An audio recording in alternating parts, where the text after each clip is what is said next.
Many presidents and many lawmakers have come and gone, and no real progress has been made on immigration. We're back to Salt of the Streets podcast. Provides a gateway, a very wide and open gateway for criminals and gang members to enter the Stay United on States. script. Salt of the Streets. Another fantastic. Our plan includes the following. Normal Person's podcast. Provide Congress with a path forward to end the government shutdown. Why? It's a fucking budget, you stupid piece of shit.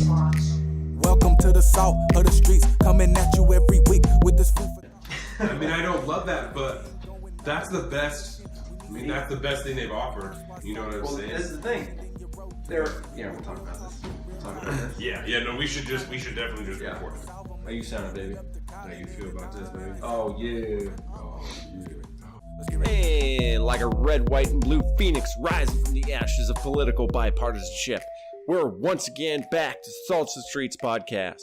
And this is Saturday, January 19th, 1:30 p.m. on the fucking dots. Boom! Welcome back, everybody, to the Salt of the Streets podcast, your one and only source for social and political commentary on weekly news, pop culture, and sports, all completely built from the ground up for people like you and me, the everyday normal person. Join us as we discuss life, liberty, and the pursuit of happiness, and continue our endless efforts to bridge the gap between people and information. As always, we are your hosts. I am Colin. I am Donovan. And coming up on this week's show, we got tons of stuff. We got a literal, just happened. We just watched it. Just finished, and now we're doing this. President Trump made an update on the shutdown, so we're gonna talk about that right now. I turned my mic down, but it's back up. Oh, you good, baby? You good? Sorry. And but then we got a whole grab bag of stuff to bring. We got Farm Bill. We got Anti-Vaxxers. We got all sorts of Women's March and some State of the Union, maybe, question mark. We got so much coming your way. Hella shit. Plus, I got a really funny story about my dog and myself, which we'll get into later. We're also going to talk about my blog post this week, which is apparently making some fucking waves. It's beautiful. Around the place. It's a beautiful fucking thing. If you have not listened to it, stop what the fuck you are doing. Stop listening to this podcast right now. And go back and listen to Colin's podcast, the blog post from last week. It's called Colin is Angry. Because Colin was angry. He was angry, and it was beautiful. I loved it. It was fantastic. It takes 9 minutes. Do it. The whole thing is 9 minutes, 7 minutes without plugs. Mm-hmm. Do it. If you're already a fan. 7 minutes without plugs. There was a story in there too, okay? There is. I'm just saying. Without plugs, it's 7 minutes. I'm just saying. 9 minutes. With 2 minutes worth of plug. I just need to talk faster. That's what that is. No, that's worth it. That's all the shit, and there's also a story in the middle of the plugs. So this is true. That's why. So the yeah. Lighter at? You got the lighter? The liner? Lighter. Oh, Fire. I have a lighter. I have. Fire. Do we have the capability and matches. technology to create fire? We do. Works for me. Thank you. But yeah, so we just watched this Trump update. It essentially was a broadcasted, this is the executive branch's offer to end the shutdown, more or less. Would you not say the same? That's what he said. And highlighted such a rook move. Do you want me to wait for it? There's no. I got this. I got this. But yeah, let's see. So it broadcast live approximately. Probably 1:15 our time, Pacific. We knew this was coming. We saw it last night come across the wire. And it was supposed to broadcast at 3 p.m. Eastern Standard Time. 12 o'clock here. But then they busted it up at an hour. So the White House always does that shit. Yeah. It's never on time. Never. Such is the government, right? Yeah. Yeah. Can we just talk about that for a second? You can't even be timely, people. It's like my biggest pet peeve. Show the fuck up on time. If you say you're going to do something at 1 o'clock, be there, and that shit better be starting at 1 o'clock. Literally paying your salary. Just fucking show up. Yeah. Just show up. Yeah, so that did just happen. President Trump, Yes. I don't know where he was at. I don't know what room he was in. But he talked for a few minutes. He gave out, and he even said, these are not just talking points. even though they are. He gave all the exact same talking points people have been doing for weeks, right? Yep. And then he broke down what he described as, exactly like Colin said, the offer from the executive branch to end the government shutdown, new funding bill, with these things included, right? So, excuse me. Let me know if there's anything here that I did not write down. $800 million in urgent humanitarian relief. $805 million in drug detection technology at the border. Over 2,000 border security agents. Do you have the exact number? Yeah, 200,000 or 270,000, I think it was. 270,000 border and security agents and law enforcement. 75 new judges for immigration to rush through the process. 230 new miles of steel barrier paid for with $5.7 billion. Yeah, $5.7 billion, which is the number that's been being thrown around. Also, to be strategically placed. Where there is not already a natural barrier of mountains and or water. There you go. There's also going to be... Which pause button for a second. Yep. Southern border is like, what, 2,000 miles long? Something like that. So this is 10%? So... He said that we have 115 miles built or in contract, which it's important that he said that, right? Yeah. Because there isn't dick for border actually built that they're saying that they're building right now. There's a lot that's in contract, but not there. Not actual, no. Because it hasn't been funded yet. Yes. And yeah, news about the shutdown. If they're not getting paid from the government because of the shutdown, they're not going to be working on it. Southern border is 1,954 miles. Okay. So a little over 10%, like 12.5%. Which is bullshit. Yeah. 3,000 Why did they give me kilometers first? Does Mexico use kilometers? Are they on the metric system? Probably. Because I think everyone else is except for us. Stupid. Oh, I used to know this. Like Laos or something like that. There's like Cambodia. There's like 2 other countries, and you're stupid like, as fuck. And what's the old line? It's like, you never think of those countries as really having their shit together either. So yeah. What kind of company we keeping?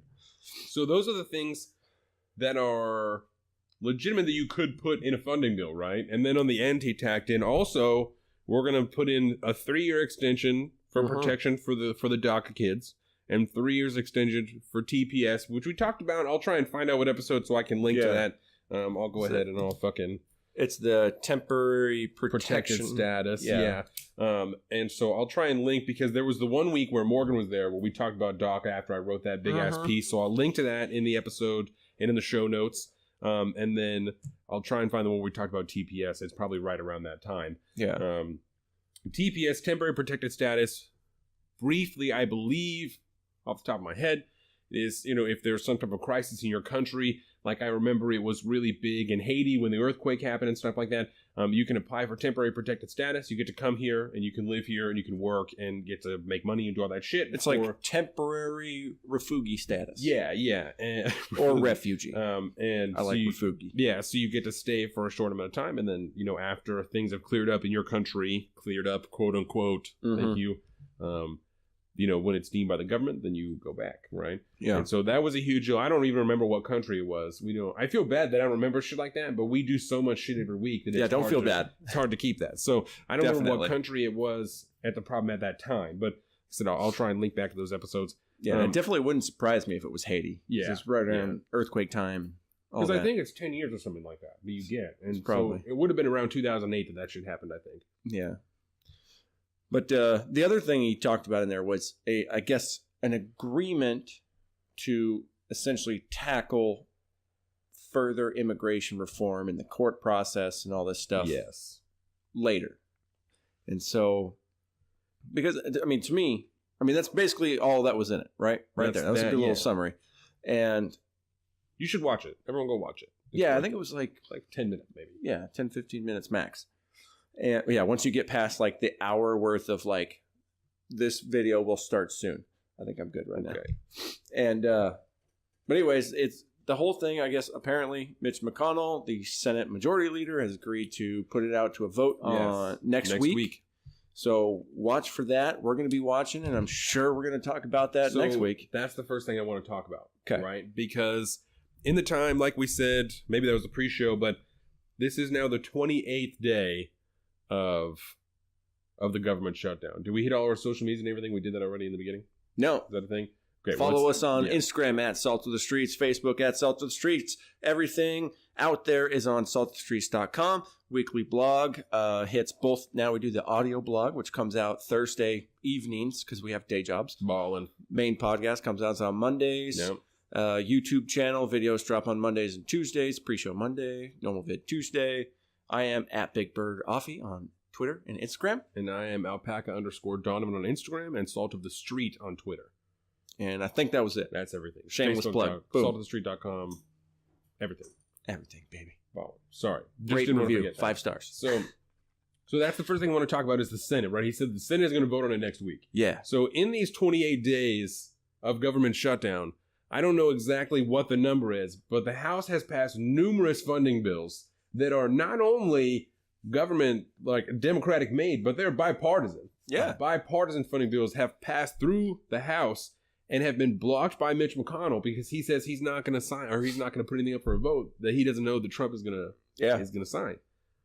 How easy do you think it's going to be for him to get this fucking bill into the House when all those Democrats and Nancy Pelosi saying, we're not giving you $5.7 billion for the wall? The Senate is going to look like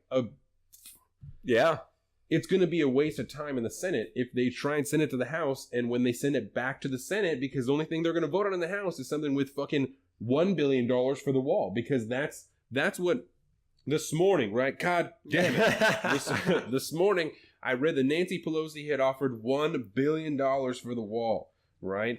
$1 billion. But half of it was going to go to infrastructure at ports of entry, and half of it goes to hiring immigration judges. 75, which is the number that President Trump gave, which I thought was really interesting. So I don't know how they are going to get that $5.7 billion through there. I mean, I guess that's obviously why they slapped DACA and the TPS on there, but that's not going to work this time because Chuck Schumer is going to cause a fucking problem when he's there. I mean, I don't know how much he can actually do, you know? I don't know, like, exactly what the deal is with that, but... Because, I mean, even after the midterm, they have the votes in the Senate to pass whatever they want. Yes, because they don't need 60, right? Yeah. But... We'll need 51. Again, same thing in the House. Now you have the opposite problem. And, I mean, I hate to say it, but, I mean, when you look at this in the political strategy realm, which is what we're doing right now. We're not talking about the validity of what's in it. It's just what's going to happen once the ball's in play. Yes. And Nancy Pelosi has once again taken up the gavel, man, and she's running that place like hard, and she is really flexing her, Speaker of the House muscles, and I mean, she's putting some. She's fighting. I think what you're trying to say is she's swinging the gavel around like a dick. Boom. I think that's what you're going for. I think that fits exactly what the feel of what I'm going for is. And I would 100% agree with that. And that is why I am maybe concerned is the right word for... I don't know. I don't know that that's going to do it. I don't think so. I will link to that enormous research piece that I did on DACA, and also the episode where we talked about DACA, so that you can go back, for anybody who doesn't remember the last time that the government shut down and this whole conversation about DACA, you can look at that. And it is the thing that I put together is a timeline of the different offers that went on for DACA and for border funding and a wall and all of this stuff. And then nothing ever happened. Yeah. And if you remember, that is when Chuck Schumer and President Trump met and they had hamburgers in the White House and like a whole deal. This was back when they were weirdly like Chuck and tight. Nancy. Yeah. That's when he was calling them Chuck and Nancy. That's and he still right. calls them that, but now it's almost like Chuck and Nancy, They're old Chuck and Nancy. Yeah, because he's not going to call her, Madam Speaker or Minority Leader. Skeletor is my Nancy Pelosi name. Yeah. It has been for over a decade. For a long time. And but Chuck Schumer is like Igor, maybe. Especially after that little thing they did last week. Yeah, we was just all hunched over like that wasn't a good look. It was not a good look, not man. At all. So his new name is Igor to me. Oh, this is a good beer. It isn't it? I mean, yeah. Isn't it? I'm just going to say it one more time in the regular show. This is Monks in Discretion. Have you ever seen Regular Show? No. Oh, so there is. I was like, wait, this is a TV show? A cartoon before. This is made by Sound Brewery in Paulsbo. Which, have you ever eaten at that restaurant? Before Sound bought it, yeah. Back when it was Campanas. Oh, Campanas was heat. You couldn't go there if you were in a hurry because they had some of the shittiest service you could ever get. Yeah. But the food was fucking great. And it didn't used to be like that. Yeah. It was after, like, the son or the grandson took it over. Yeah. Then it all went to crap. The food was fucking fantastic. Yeah. And as long as you weren't in a hurry, like if you were trying to go out to dinner with people that you were trying to talk with and have drinks with, that was a great place to go because you spend 2 hours there. Yeah, it was a good, dinner event. Yes. That would be perfect. Because the food was fucking fantastic. And then they closed because the service was so shitty. And now Sound Brewery is there and it's pretty alright, but not, the food's definitely not as good as whatever it was. My wife just sent me a picture. Is there something in the dog's gut? I don't know. Did he eat I'm not a doctor. I don't know what Say, this what is. the fuck is this? His stomach is, oh boy. Let's see here. What did she say? His stomach is double the size. Colin's dog ate something out of the trash. So he is bloated. He should be better after drinking some savory water. Oh. Going to mix wet food and water. Then I get home. Oh, okay. So he should be fine.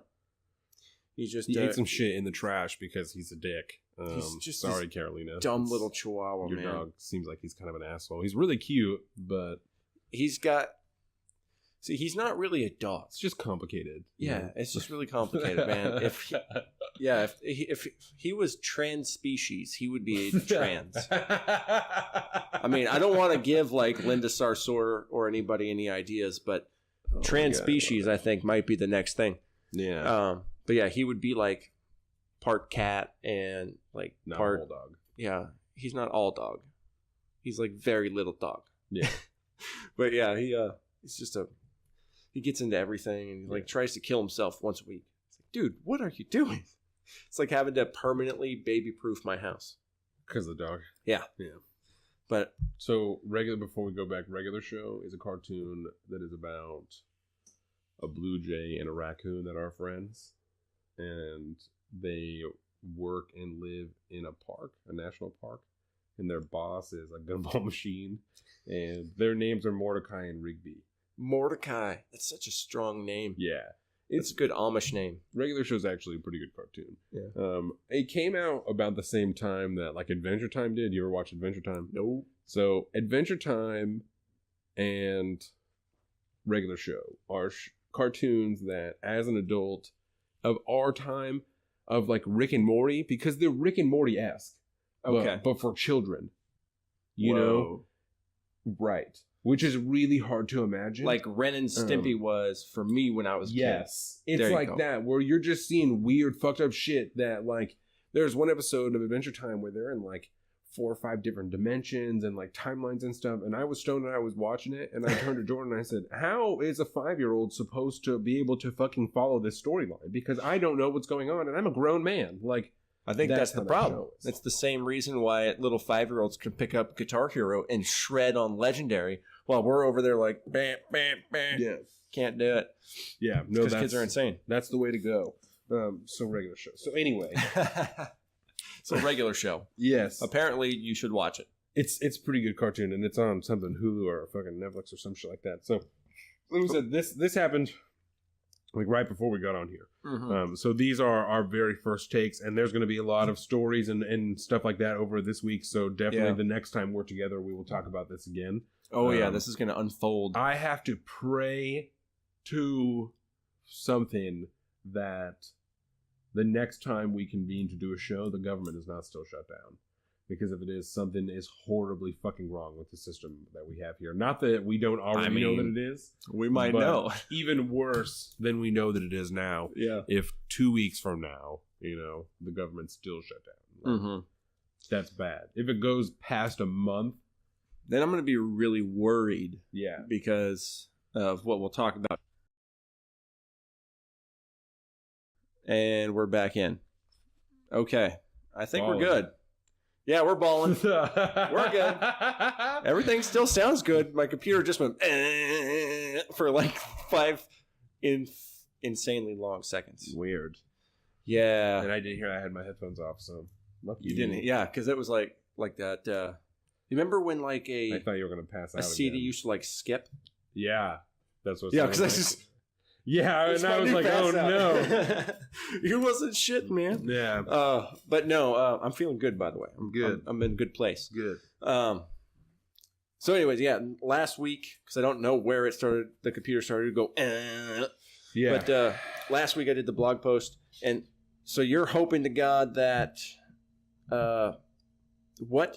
That the government is Doesn't- not oh, still yeah. shut down. There you go. Because then we will have serious problems, especially, and we can convert Yeah. right into your blog post because that's about it. As far, like I said, as far as what Well, the president announced. I did want to say real quick, if Yes. for whatever reason, and you're playing baby daddy Yes. next weekend and we can't get together, Yes. since I'm doing the blog post again this week, if you want to, let's say something comes out of this and you want to give us like your shutdown update, record that shit, Yeah. send it to me, and I will put it in the thing in the show, and then we'll use that to talk about it. Yeah. So we can do that so you can still get your voice out there. Maybe I can even see about calling in for a segment, like not be Yeah. here for a whole show, but I can call in for a little bit, Maybe we with- should. Oh, I got with we whoever you. 'Cause you screw could around with totally- some Skype. We should try Sure, that. We can totally try that this week. I'm definitely not a huge fan of it, but Yeah. it'll be good in a pinch. Right. I think. Yeah, and I also don't like if I listen to a podcast or if I come across a podcast that is done over Skype or over the phone, I don't listen to it. I don't fucking it's like just. it. I don't like live podcasts. I don't like none of that shit. Mhm. So I almost would rather just do it over speakerphone because I know it sounds good. Yeah. You know what I'm saying? And we don't have to worry about internet speeds or none of that shit. It's just straight fucking Boom. just phone calls. So I Yeah. think that might be the move That would be dope. for me to just call in for 20 minutes or whatever and fucking we'll That'd be jam so about cool. it and be like, all right, I gotta go change some diapers, B. I'll be Yeah. back. Okay. So- Good plan. Good plan. Yeah, I like So- that. So But yeah, so we'll figure that out, and Yes. then. But I think like you said, this is perfect segue because I'm worried if this shutdown continues Yeah. about all my homies in the Coast Guard. because that's what your blog post was about this week, right? Yes. Why And don't I you tell was the people a little bit I about was that. highly upset at and I think we mentioned it last week during the show about the whole Mhm. Coast Guard thing and all this. But my biggest bone to pick, and this was all courtesy, by the way, of Carolina. She brought this up to me and was like, "Hey, you should do your blog on that." I Wives was are like, good for that shit. Word. So big shout out to my sweetheart out there. But yeah, I started to realize that I listen to Ben Shapiro. I try to every day, just because. Again, I also sometimes I try. like him. I also try. Sometimes I like him, but it's important to get that side, their view on things, right? And then I have a weird kind of like love-hate relationship with Commentary Magazine podcast. I try with that one too, but those guys are fucking annoying sometimes that they just they're so like- Jewish. and it's I love sometimes it. just so unrealistic. Like the Yeah. last time I listened, they were talking about about the article that came out of the Washington Post where they were saying the FBI had investigated Trump for working for the Russians, right? So they're talking about how hard Trump has been on the Russians.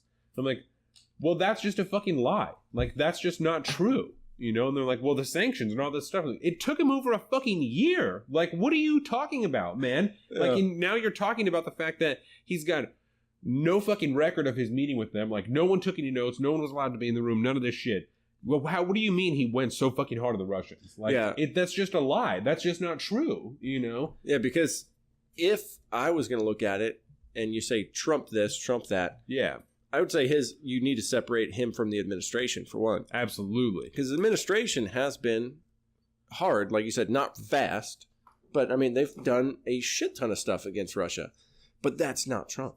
And that was And after he's enough very separated pressure. from that. Yeah, and after enough pressure, because like I said, how long was it that the sanctions had been passed through Congress, through the House and the Senate, but we're just waiting for executive approval? Yeah. Months, if not a year. You know Exactly. what I'm saying? Why? For what fucking reason? Why?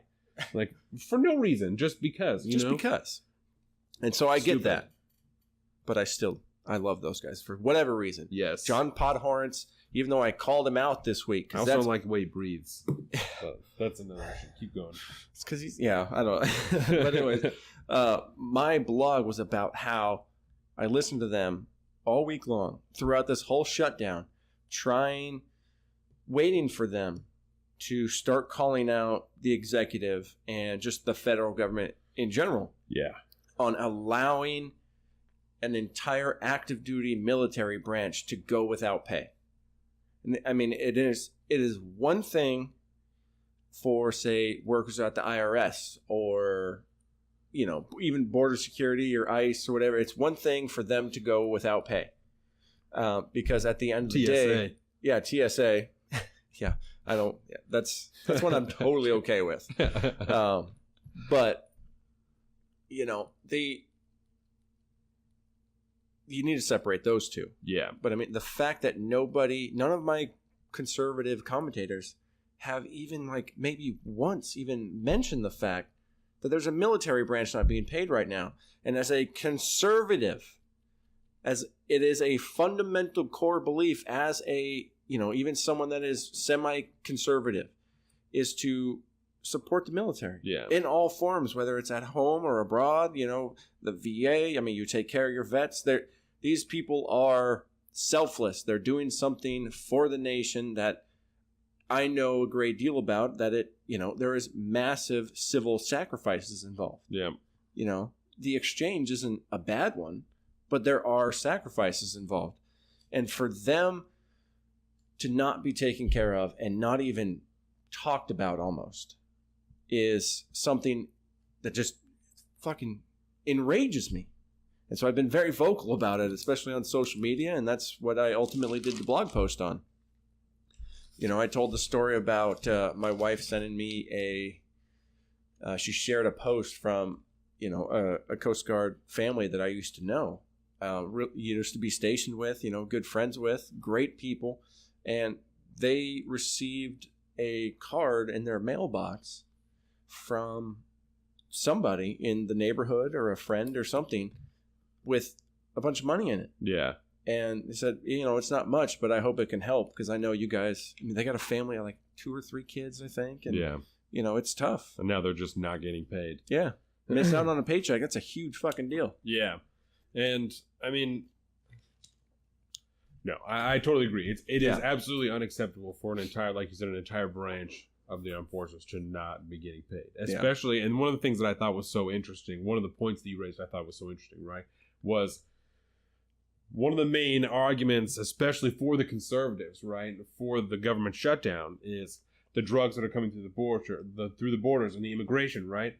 And one of the points you raised was that the Coast Guard stops so much of those drugs and so many of those people that are trying to come into the country every day. And those are the people that you're punishing now for that. Yeah. The people who do that every day are the people who are not getting paid. So I don't understand because the difference here is that you have somebody that doesn't have the choice of going home, right, or finding a new job, because you signed up. You're in contract. You can't. Yeah, you're theirs for 8 years. Yeah. Period. Whether it's active or inactive, but still, you're there. You can't just go home. Oh, well, I'm not getting a paycheck. I'm going to go find another job. Right. Nope. You could do that. Any other branch of these bureaucratic agencies, you can do that. Yeah. I am looking at hiring a guy right now who's been furloughed for almost a month, and he wants a new job because of this whole situation. So it's crazy. Shout out President T-Dog Millionaire for possibly my new hire. And yeah, I love it. And I think that brings us to an interesting point that Riley brought, right? Yes. Because my cousin Riley, he gotta stop saying family affiliations. Yeah, because it makes us fucking sound like we don't talk to our family members about this shit. But anyway, Riley, so he asked one of the listeners, Riley asked, he said he works for a union, right? And he understands that part of his job is that at any moment they could go on strike. And even if he's not on strike, the union is on strike. Yep. And he then doesn't get to work anymore, right? Because he's not going to be a scab. He's not going to cross the fucking picket line, right? Yeah. So he's not going to go to work. So I prepare for that and I save money, right? So why have these people not done that? Which I think is a totally reasonable argument. It is right? a very valid point of view. Especially if you are in a place to do that, right? Mm-hmm. But the pay scale for enlisted military members and people that are not officers or anything like that is shit. It's below the poverty line. Yeah, it's not very much money at all, right? So especially if you are And this is a whole other argument that I don't want to get into about, like, well, even if you can, you shouldn't have kids if you're not prepared. But that's something else, right? But if you have 2 or 3 kids, because that's, regardless of what happens, that's the position you're in, right? You have 2 kids.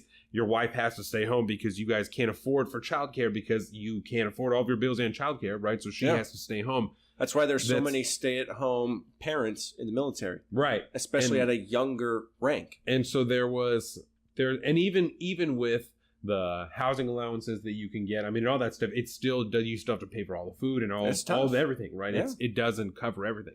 There's an article that I found that's from 2017, but was like a really big one, right? And it was an NBC article about how much money Americans had in their savings. And I remember when this happened, right? And it's the vast majority of people have under $1,000 saved, like total in all, right? Yeah, it was like 50% or more of Americans cannot afford a $1,000 emergency. So 35% of all adults, and this is at the time, right? And this was a 2016 study, but the article was in 2017. So the numbers could be a little bit different now, but this is the one that I remember when this was a big thing, right? 35% of all adults at the time only had $700 in their savings account. 34% had $0 in their savings account, and only 15% had over $10,000 saved away. Yeah. Right. And that's a lot of it is including retirements that people have, any of that stuff. They don't have money. Right. Yeah. And I can speak, I'm not going to go into numbers, right, but I don't have that much money in a savings account. But I started retirement 2 or 3 years ago that if something terrible were to fucking happen, like I could draw money out of. And I certainly don't want to because I would get penalized and lose money and shit. But I could pull money out, you know, like I had, and I could be fine for a little while. This is the shoot after the reserve shoot. Exactly. You know, and I've got credit cards and stuff like that. But again, I got them when I was young, so I put like a bunch of money on them on stupid shit, you know. Yep. And so now that's so now that's only debt I have is just this credit card that, thank God it's through my bank, you know, so the interest is like nice and low and shit. But still I racked up a bunch of money on it because I'm a fucking idiot. So we all do, man. Yeah, but that's we all do. So it's most people don't have the means for whatever reason to be able to sustain themselves for several months without pay. Yeah. And it's one thing for, I don't know, and maybe it shouldn't be this way. I'm sure some people that are not active duty service members would argue that it shouldn't be this way, but it's one thing for someone like me to, like, you know, fuck, I'm getting fucked over by the government, or, you know, the guy you're about to hire, he got furloughed and now he's going to find another job. But for somebody who is an active duty service member, someone who is actively,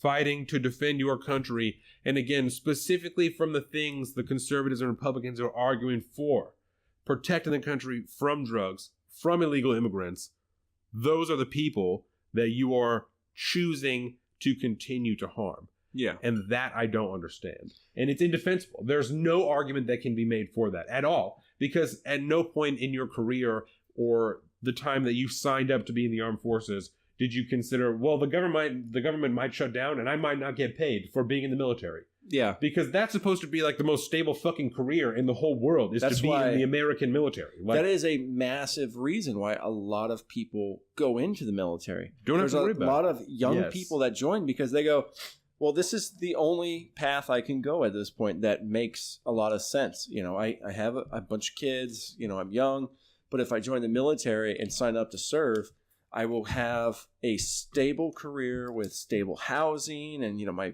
my kids won't have to worry. You know, my wife doesn't technically need to have a job because the housing part is kind of taken care of. So that's almost like a second income.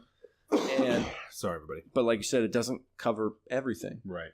And that's, I think, one of the biggest things that's lost again in this is that, you know, even when your cousin talks about, you know, the way what he said, right? He said, you know, being in the union and all this stuff, and he's in a great spot. That is the goal. I think even the federal government's guidelines are say you should always have 3 months worth of living expenses ready to go. And the way that it's written, I don't mean to interrupt you, but the way it's written in this article, right, especially, it's changed a little bit since 2008. Since the financial crisis, when all those people lost their jobs, now they're talking about you should have closer to 8 to 12 months. Because if something like that happens again, your whole career might not exist anymore. Like that whole division, that whole, what the fuck is that called? Field might not even exist anymore. You know, so you might have to find an entirely new job. And that's what a lot of people had to do. You know, they had to go back to college, and that's why a degree doesn't mean dick anymore, because everyone has a fucking bachelor's degree. You know, if it matters, you got to have a fucking master's degree. You know, so that's not to mention the government will pay for it, right? With interest, and that's what happens. So it's more realistic that if something is to happen, it's not going to be a government shutdown. You know, it's going to be another financial crisis where your entire fucking field just diminishes in a moment. Like those people who are real estate agents. They all had to find new jobs. Oh, yeah. Nobody's buying houses anymore. Nope. Like, it's not, you know. Can't do it. Only the top tier people were able to stay where they were at. It was a good time to buy. It So really was. And that's a scary place to be, man. I could not go a whole year without working. There's no way that I could do that. Even with, like, in the lucky position that I am with my house and stuff like that, there's no way I could go a whole year without a paycheck. Like, No, definitely not. I would have to sell everything I own. And, you know, I understand this. And I think maybe there could be a golden lining to this, at least as far as I would be concerned. A silver lining? A silver lining. I say golden lining? That's a clip. That's a clip right there. I'm going to write it down. 115. Yeah. So I could remember that. Yeah. There's a golden lining to this. You mean silver lining? No, it's fucking gold, baby. It's better than silver, bitch. Yeah. Maybe, just maybe, there'll be more of a kind of a cautionary look at before people take a government job now. Especially in the Coast Guard. especially in the Coast Guard now. Yeah. But I mean, before, you know, this military is one thing. This is a weird thing that should never have happened. But even in the another government shutdown could happen. Right. And it may not be happen. Yeah. And we always know, no matter what, DOD is always going to get funded. Yes. Always does. So, but if you're anywhere else in the bureaucracy, you never know. Especially the way the political landscape is now. And I don't see it getting any less partisan in the near future. Let's list off some of the departments that are not being funded, right? Housing and Urban Development is not being funded. Boom. Obviously, Homeland Security is not being funded. The IRS is not being funded. Medicare and Medicaid are not being funded. SNAP assistance is not being funded. So that's WIC, food stamps, any of that shit. None of that is being funded. Social Security. Social Security is not being funded. There is, and most of those things are still mostly happening. They're not now, all, but there's reserve money that runs out after X amount of time, like because they only have so much discretionary budgets too. Put in the way. Even the IRS agents, because they're talking about sending people back to the IRS on furlough without pay to process people's tax returns. But I don't know what it means for when you're actually going to get that check. Yeah, right. They're saying they could be delayed. And if I get a fucking tax return before the motherfucking Coast Guard draws a paycheck, everyone in office should be the fuck out. Yeah. No one should continue to exist in that job, in that fucking seat. If I get my tax return before the Coast Guard draws a fucking paycheck, that is absurd. You heard it here first. That is fucking absurd. I think that's the first person. You're the first person that I've ever heard say that. Nobody's made that connection before. There's no fucking reason for that. Yeah, exactly. There's no fucking reason for that. That I should get some fucking tax return money and this motherfucker can't pay his rent? Fuck that, dude. You think the Coast Guard people can get their tax returns? Oh, fuck no. That is crazy. I mean, they'll still get their tax returns if everybody's getting them. Because that department will be still funded. That is going to be what you can live off on this time. Is your that fucking sad? Tax return. That is fucking disgusting. That might be. I cannot believe that. But in realistic terms, tax return season might be something that will help them float through this. Yep. I don't even want to ignore you, but I have to put this on the Twitter. Do it. That is. Yeah, that's rough, wow. man. And so, you know, getting back to what your cousin originally said, like, I can understand that. And in a perfect world, no one would have to worry about it. But, you know, and again, in my mind, if you're a furloughed employee at this point, you need to be getting another job. Because I understand that you're going to lose out on retirement time, all the years you put towards that. But, I mean, this is it's a thing that does happen. And I think people should be more and more cautionary, especially going forward, about taking government jobs. Because it's so big now and it supports so many different economies. So many, like the entire economy of like Bremerton. I mean, you tell me that the majority of the economy is not run via paychecks coming from the federal government out of the shipyard. Yeah. and the Navy base and all that stuff. I mean, there's towns that rely on that. And if that was to ever go away, it could bring down the entire city.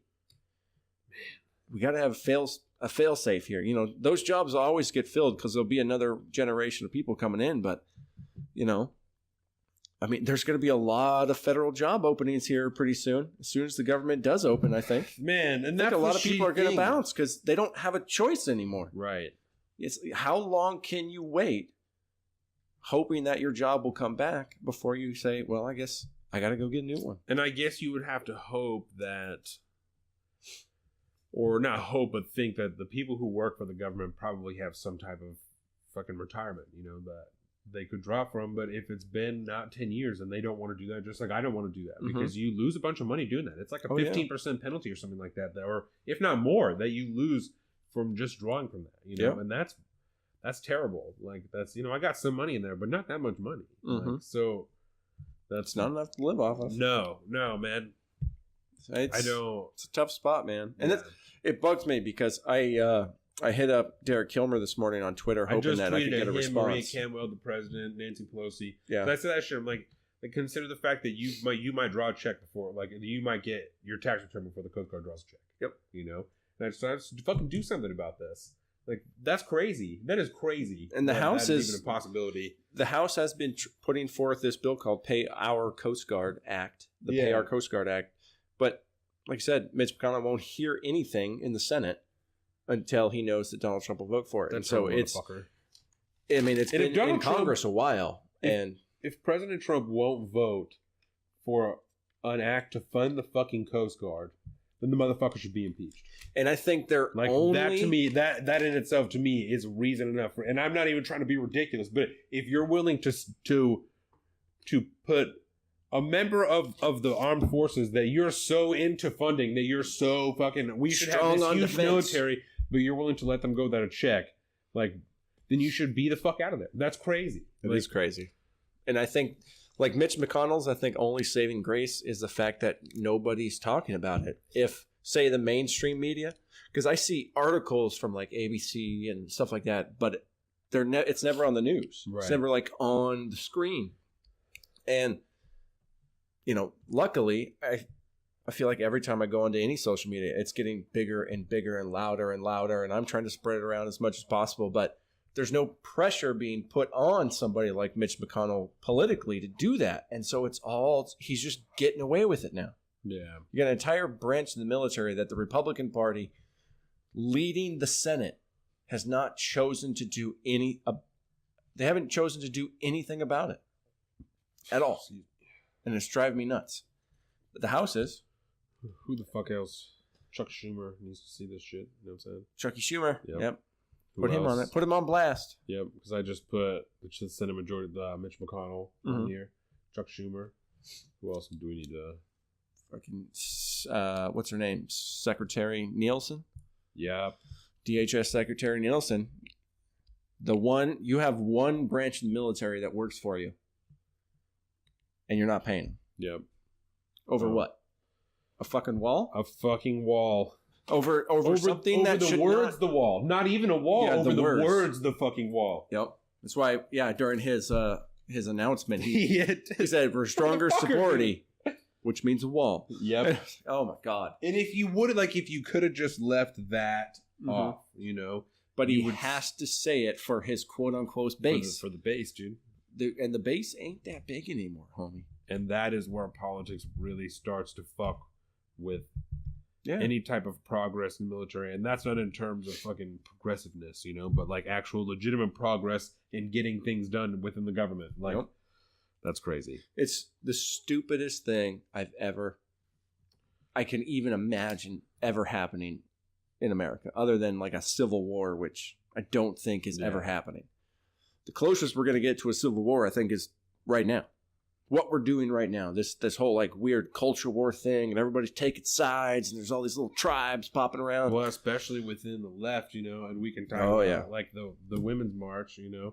Yeah, I feel like there's one point I'm missing that I wanted to make here, and I don't remember what it is. About the shutdown? Yeah. The last thing we can talk about the shutdown is the State of the Union address. Yes. Then that's what it is. Then Nancy Pelosi this week said that she felt like President Trump should either delay his State of the Union address or just deliver it on paper because...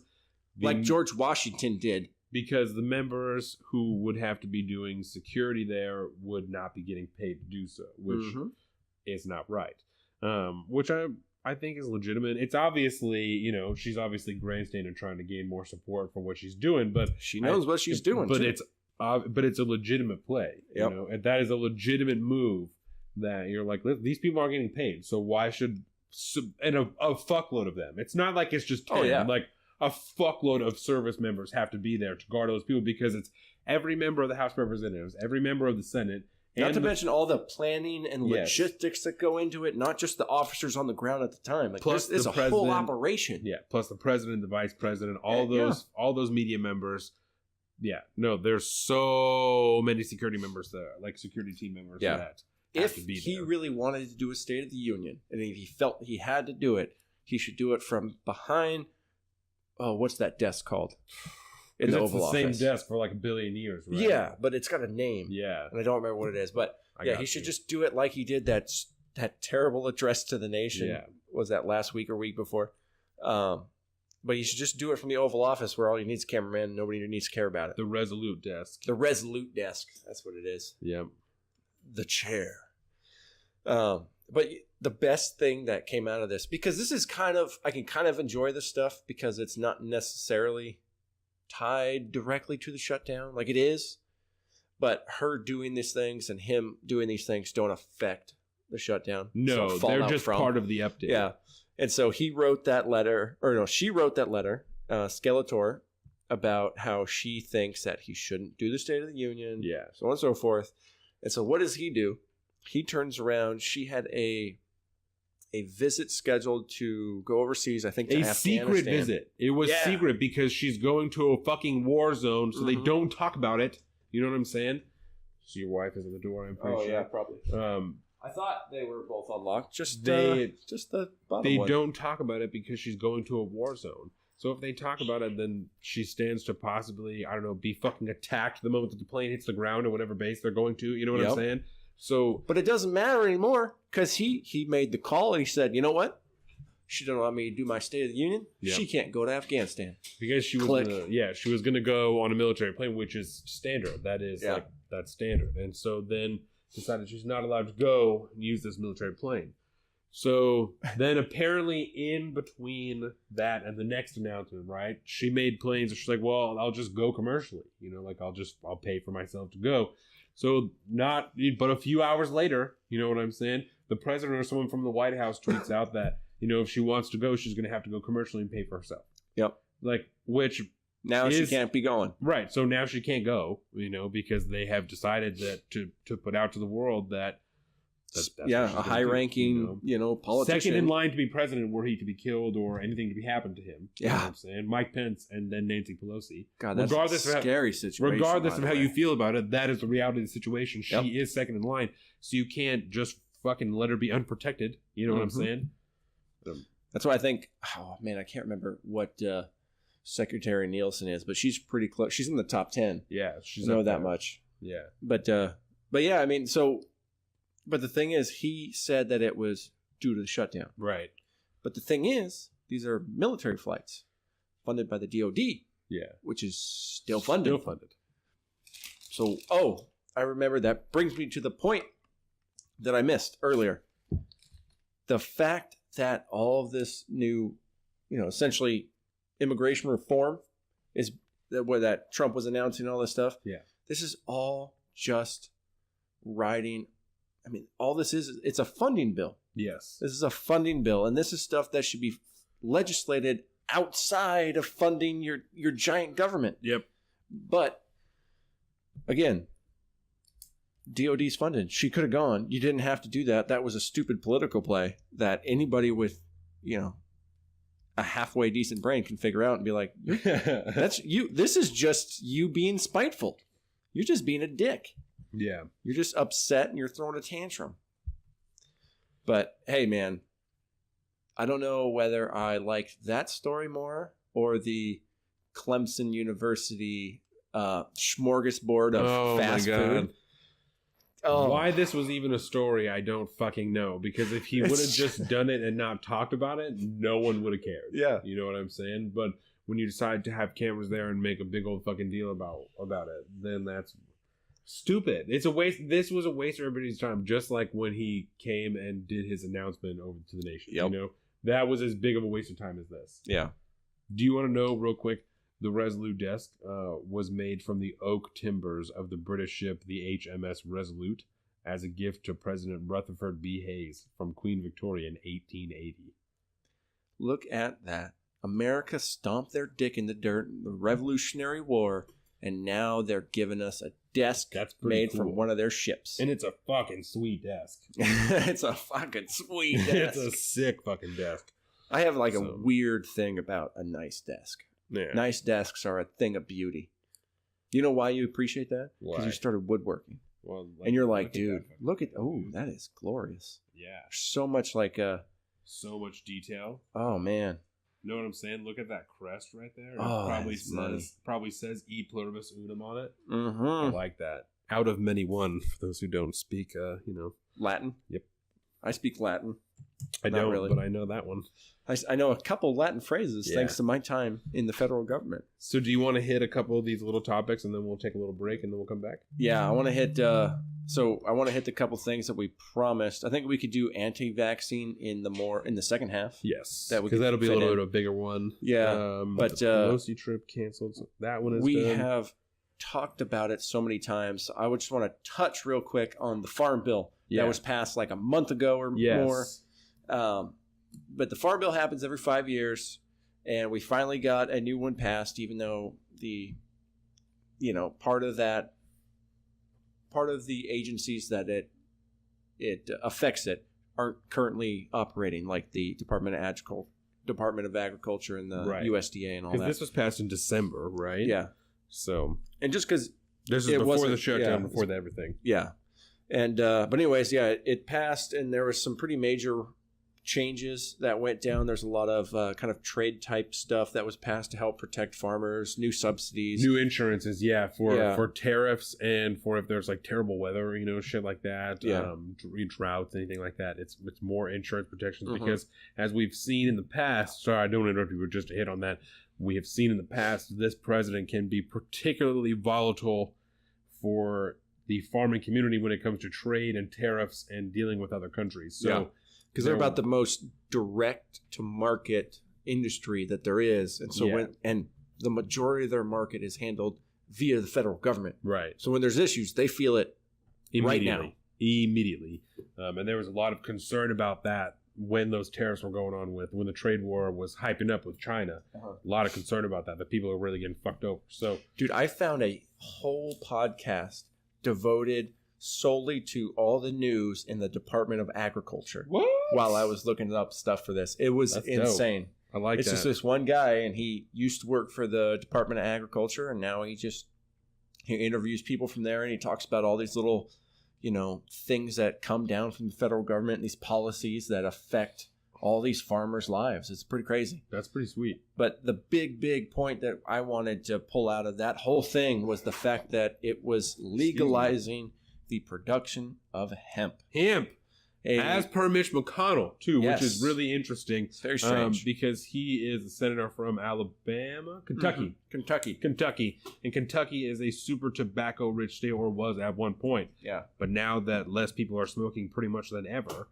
they don't make anywhere near as much money off of tobacco. So to help stimulate his economy in that state again, they're allowing people to convert over to hemp production, which is like really similar growth. It's fucking super easy to do. Yep. Really quick turnover rate, and it can be used for like everything. Dude, I would love to see an America where in 10 years, the entire made in China cotton shirt industry is replaced by Hemp a made shirt. in the U.S. hemp industry. And it's better. because hemp it's paper. so much softer and Yeah. nicer. It doesn't, I think it absorbs water pretty much the same, which makes it useless for hiking, but it's just for regular everyday clothes. use, yeah. It would be so good. And like hemp paper is way stronger. Like Yeah, the it's actual so the hemp renewable. stalks that it's made of, the fibers are way stronger. It's harder to tear Yeah. and shit. It's a whole deal. I mean, it is going to have an effect on the timber industry. Yes. For sure. Which I fear might work its way into the housing market just due to the nature of the average, the average cost might go up. And they're going to be able to use it to make different plastics and different construction materials, like you said. So I think that's going to be really interesting to see how that translates over. Definitely. Because it's not like a hemp plant gets big like a tree that you can use it to make timber, but you could use it for smaller pieces, finishing and stuff like that. Like definitely you could press it into particle board or stuff like that for subflooring. You could do that, So I think that would be really interesting. The other thing that is a sub thing that Mitch McConnell maybe didn't think about, but so hemp, right, is classified, I believe, as anything with less than 0.03% THC content. Oh. Right? And so that's how they're classifying the hemp plant. It's like non-alcoholic beer. Which leaves the door open that was, like I said, leave open because it was already open for people to purchase CBD cannabis online. Mm-hmm. Right? Because if the cannabis that you're buying online, cannabis, for those of you who don't fucking know, is another word for marijuana, right? So it's the real word for marijuana. That is what marijuana is cannabis. Marijuana is a wild Mexican tobacco, and the word was bastardized maybe for a good term and used to try and slander cannabis in the times that they had reefer madness and all that shit, So cannabis itself, if you're buying cannabis online, that's 18% CBD, but 0.2% THC. That's like totally legal, and you can use that for all kinds of stuff. It has anti-inflammatory properties, headaches, have all kinds of stuff. Research on it's gonna go through the roof. Open. Go through the roof, cannabidiol. It's going to be sick. I think that's really fucking cool. It's going to be good. It's an industry that is projected to be a $20 billion industry by 2022. Oh, man. It's going to be huge. Huge. So huge. Yeah. That's when I wish I could do a good Trump impression. So I got one more story that, for sure one more, unless you want to keep going after that, but I got a story that I can tell as part of the grab bag before we hit the break, right? Word. So the week that you got sick, right? Yes. And we didn't do a show. 2 weeks ago. So the Friday before that, I was doing something and I went to the gas station on my way home, right?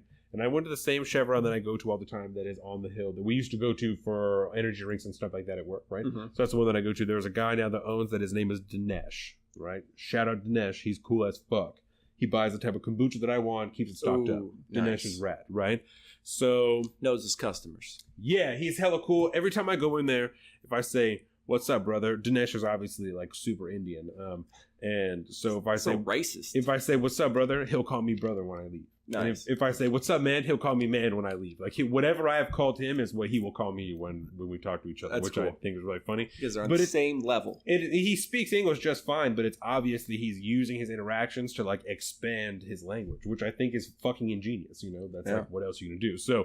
So I think that's great. So so he's obviously picking up slang from me and the boys that like I work with because he's just calling us whatever the fuck we say. So I think that's really cool. I know that guy. Yeah. He's like super communicative. Yes, he will talk your fucking ear off. Yeah. Yes, but he's I think cool. I think you've ran into him too, sweetheart. Dinesh is cool. Yeah.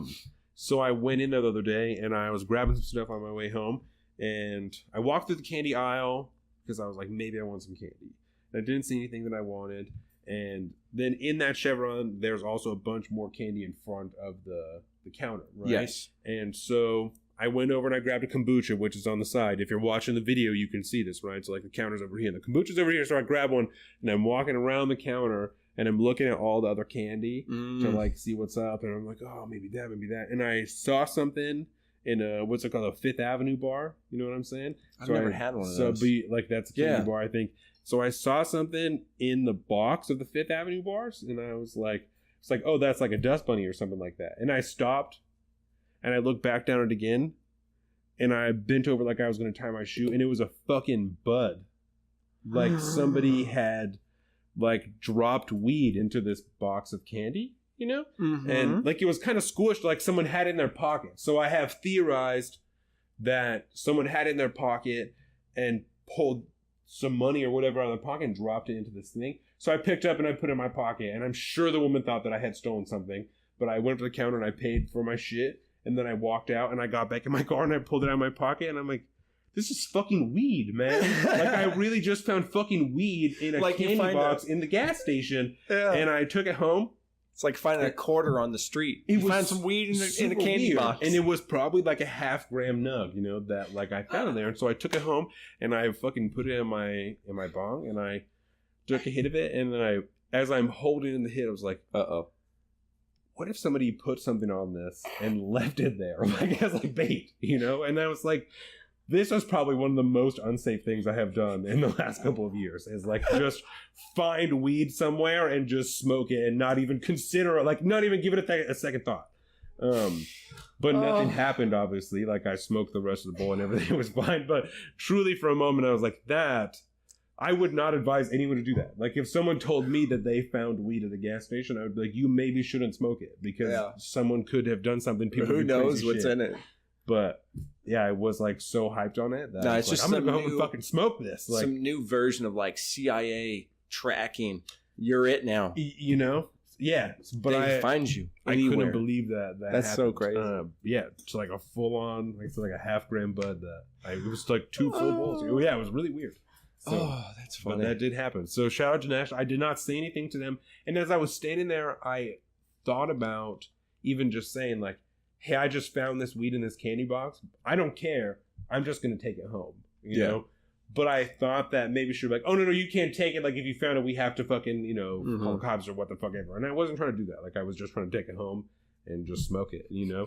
So I didn't say anything. I mean, if you pick up a quarter in the candy aisle, nobody's going to arrest you for, you know, shoplifting. It seemed right. And there was these They're obviously not selling it. Because that would be illegal. Can't do that. There was like 2 young kids that came in as I was paying. I was like, right, I'm gonna get out of here because these kids might have dropped this weed and might be in here looking for it. that's when I got out. And you're the dude. They're gonna be like, hey, and I'm the guy. What you got in your pockets there? Yeah, and then I started to think, I'm like, well, what if somebody left it here and they're like, then got money from someone to like go in the gas station and I fucking left the weed in this candy box, like pick up the weed and then, you know, like, because people do weird shit. Like, I was never like that when I sold weed. Like, I was really like, just come into my house and I'll fucking weigh out a bag of weed for you and you can give me money and then you can leave, you know? Yeah. But some people are really weird. My house is my business, baby. Yeah, but some people are really weird about that, you know? That they're like, no, I'm going to put this bag of weed in a trash can and then I you know, I'm going to meet you in another parking lot and I'm going to pick up your money from you and then you can go and get your weed from the trash can. Like, you know, so people are weird about that shit. So I don't know the story, but I can only hope that one day I meet somebody who's like, yeah, I was supposed to buy weed from a guy at a gas station and I never fucking found it. Like, because then I would know. And I wouldn't say anything. You brought them here, Donovan. Yeah. You brought them here. That was the CIA. It's a good thing we're packing heat. Ooh. We'll fight the feds off like fucking... Yeah, never mind. What was that cult that burned down? I don't remember. The Branch Davidians. The Branch Davidians. Yep. Crazy people. Yeah, they were Seventh-day Adventists. That was, yeah, I can't remember that guy's name. It's like the. It's right in my thing because it was in Texas, right? Yeah. I keep wanting to say like, Waco. Yeah, I'm gonna punch myself for not remembering this. So it wasn't Ted Jones because that was in Jonestown. That was in South America. Yeah, you're all about this type of stuff. Yeah. So disappointed in you. David. Alan. No. James. Nope. Shit. Michael Cohen. Shit. That's all right. We'll go to a break. I'll remember. Yeah. We'll talk about it. Look it up during the break, baby. What was that guy's name? So, this has been Salted Streets. We'll be right back. Hit the break, baby. Enjoy some upper left in the meantime. Oh, yeah. Welcome to the salt of the streets, coming at you every week with this food for thought. Hope you ready to eat. With everything going on in this nation, we need some information, and that's why salt need to be stationed in your rotation. With real talking, real topics, real people, real problems. Think we need some help to solve them, and leave it up to Colin and the Donovan. Cause that's what's that? Oh, let's get ready. Yeah. Okay, well, there we are. Welcome back, everybody. Ooh, I love Michael Keaton. I love Michael Keaton as well. Yep. So that is from a fantasy podcast that I listened to. I realize that's going to shock you a little bit. And I just realized that Jordan is the one that I have talked to you about this before. So the fantasy shit, the fantasy podcast that I listen to, there's Is this fantasy three, footballers? Yeah, the fantasy footballers. There's 3 guys on that show, you know. Shout out fantasy footballers. Yeah, they once accidentally, 2 of those guys at the same time said, "I love Michael Keaton," and so now anytime they accidentally like jinx each other, you know, then they'll say, "I love Michael Keaton," and so all 3 of them at the same time will say, "I love Michael Keaton." So that's obviously. I did. I was so. I was like watching. watching you say that. I was like, I gotta try to nail it. And the one time I was like, oh here. Oh shit! I missed it. That's funny. So So the guy's name is David Koresh. Just yes, so you know. thank you. David Koresh, Branch Davidians. Waco, Branch Davidians. Yep. David Koresh. David Koresh. Okay. Crazy. So I want to tell you before we get going back here, Yes. because we're going to talk about anti-vaxxers coming up Yes. and Women's March. Women's March. And then I got some other small Well, yeah, things. we got all sorts of little stuff. I want to talk about the Super Wolf Blood Moon Okay, I'm down with that. because that's going to happen tomorrow. It sounds like it's tomorrow. Yeah. So you missed it, son. Yes. I hope you listened to it, or I hope you watched it, because you're going to listen to the moon on Sunday. Sunday. So yesterday. Yep. If you get Super this Wolf Monday. Blood Moon. That sounds awesome. Okay, yeah, but we'll get that in a minute. Yeah. Speaking of wolves, not really. Actually, yeah, really, because where I'm going hunting this year is like massive wolf territory. Fucking city. I'm so excited about it. Might even see some. But I've been watching a lot of Meat Eater lately. Yes. I've been listening to a lot of Meat Eater. My wife got me this book. I don't remember if I told you about it. It's from the man himself, Stephen Ranella.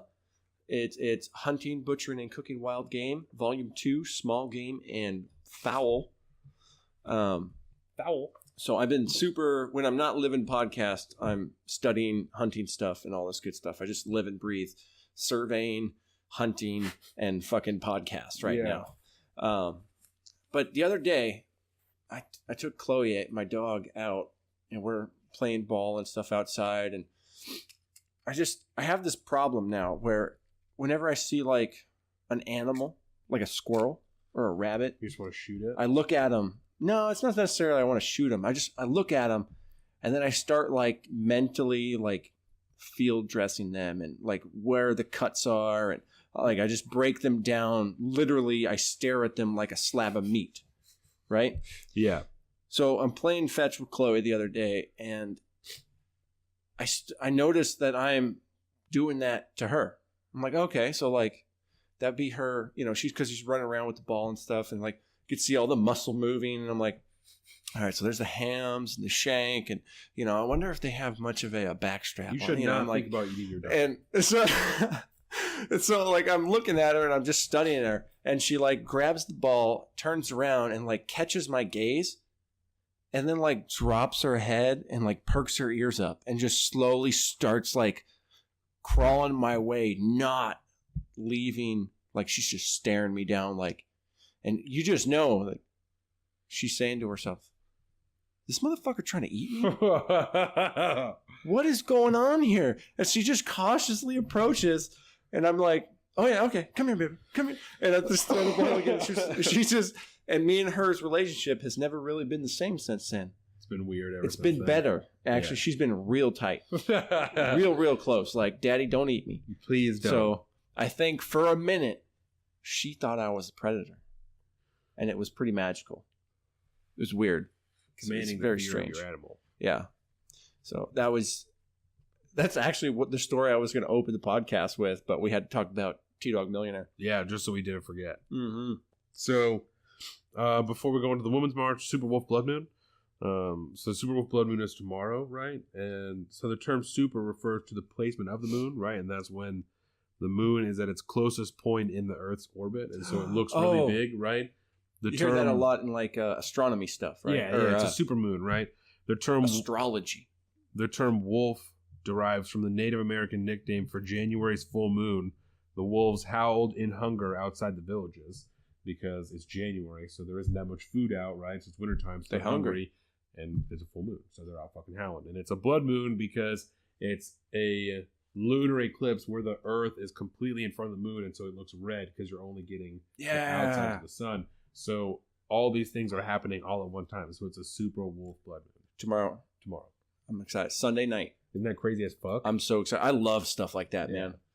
And I'm actually kind of bummed. For Christmas this year, the White Elephant, I bought a kind of a halfway nice telescope. Yeah. And I was kind of hoping to like win it myself. And you didn't get it back? And I didn't. I could have stolen it, but I just felt guilty about it because it was a thing I bought myself. But like I want one of those so I can, and like a little perch that I could sit out on at night and just stare at like Mars or Jupiter or whatever. Yeah. Try to find Europa. Hopefully my kid is born on the super wolf blood moon because that would be sick. Dude, you can't do that because then he'd either turn into a superhero or a supervillain. I'll take it. And I think they with your genes, Glass. he might. What is that from? That's Split? from Split. Okay. So I did not know Split was like a what do you call that? Superhuman type movie, like a. Oh. Well, I figured that it was because it was M. Night Shyamalan. And then at the end, when I seen Bruce Willis, I was like, oh, damn. I was like, they're about to bring this motherfucker back to be unbreakable? Oh, my God. And Jordan, I don't know, had seen that movie when we saw Split. So I've never seen Unbreakable. What the fuck? I didn't know this was like a thing. Dog. I just discovered that, like, you gotta go and watch this, Unbreakable. And then the third one is Glass, right? Yeah. And it just came out like yesterday. So Unbreakable is like actually a good M. Night Shyamalan movie before like The Village and he started doing terrible shit. Yeah, The Village is fucking The Happening, you know? Yeah, The Happening. So this one was good, right? And Bruce Willis finds out that he is fucking like indestructible.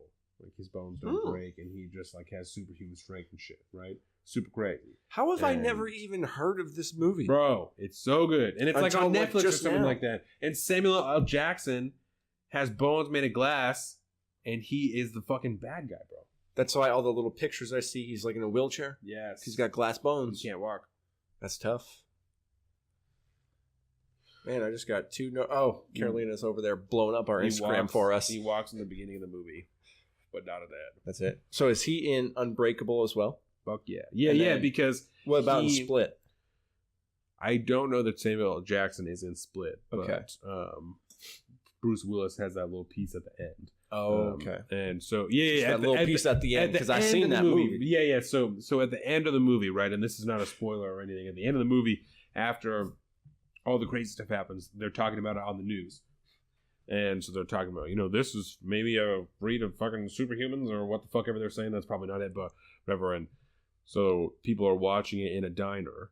And there's these two women that's like, oh yeah, there was that one guy that, fucking was evil or whatever, a couple years ago and like all this stuff. And, what was his name?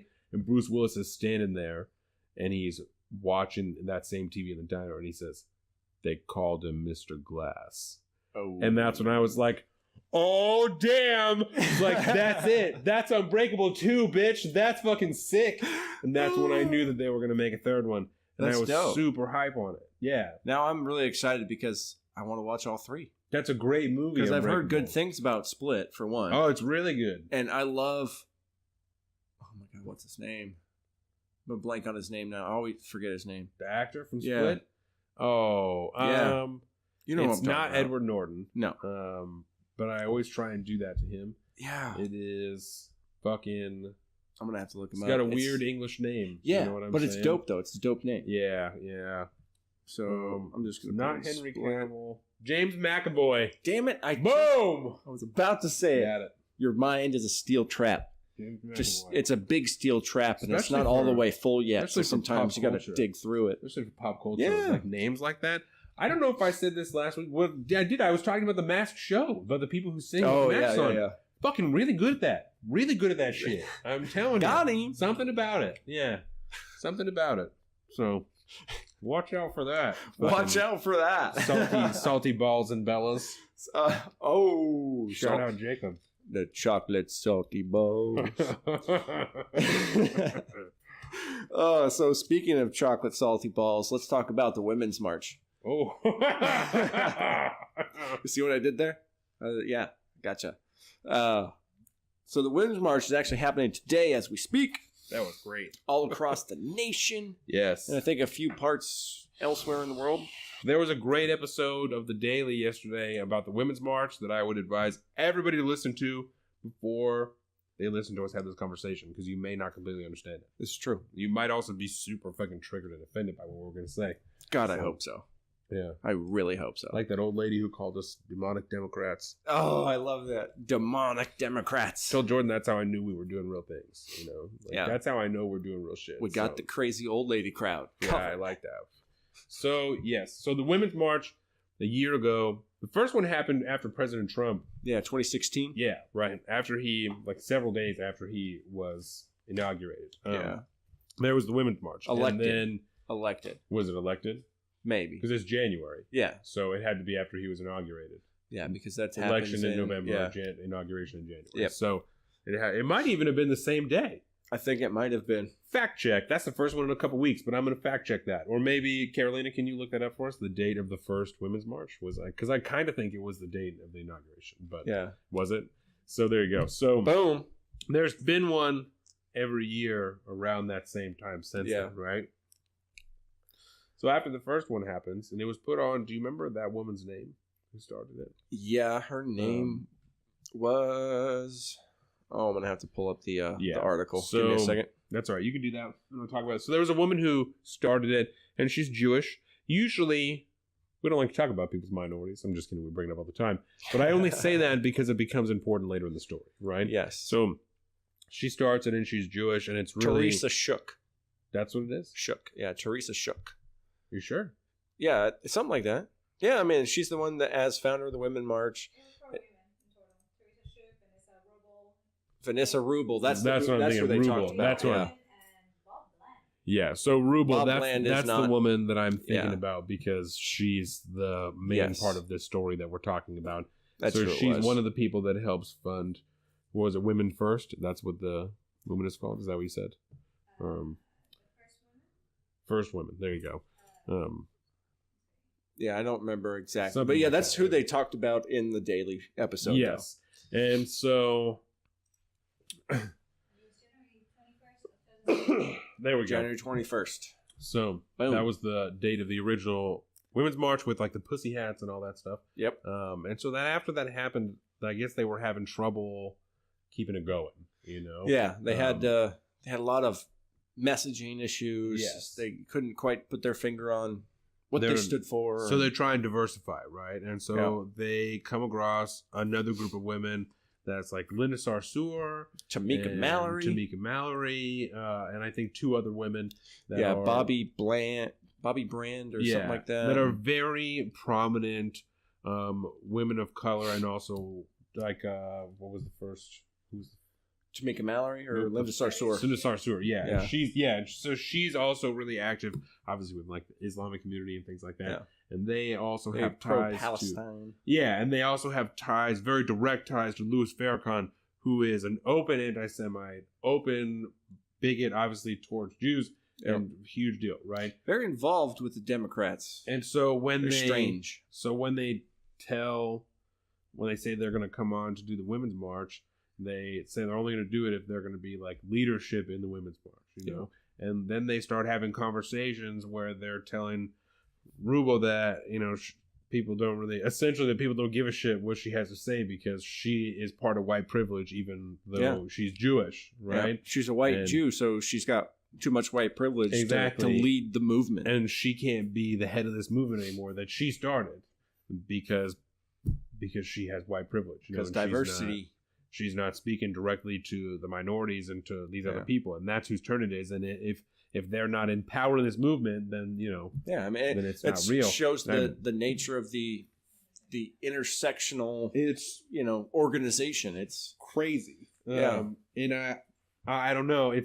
That's one of the narratives from the far left that I have a really hard time with, is the blanketing of white privilege on anybody who isn't black or brown or like a person of color, I just call that intersectionality. So that was one of the things that I remember talking to Makai about, right? When he was on the podcast, that like I didn't want to press too hard because I didn't give him any idea before he came on what I was going to ask him. I just opened up on him, And that's just kind of how I run shit, you know? And that's anybody who's about to come on the show and be interviewed, fucking be prepared, because that's how I run.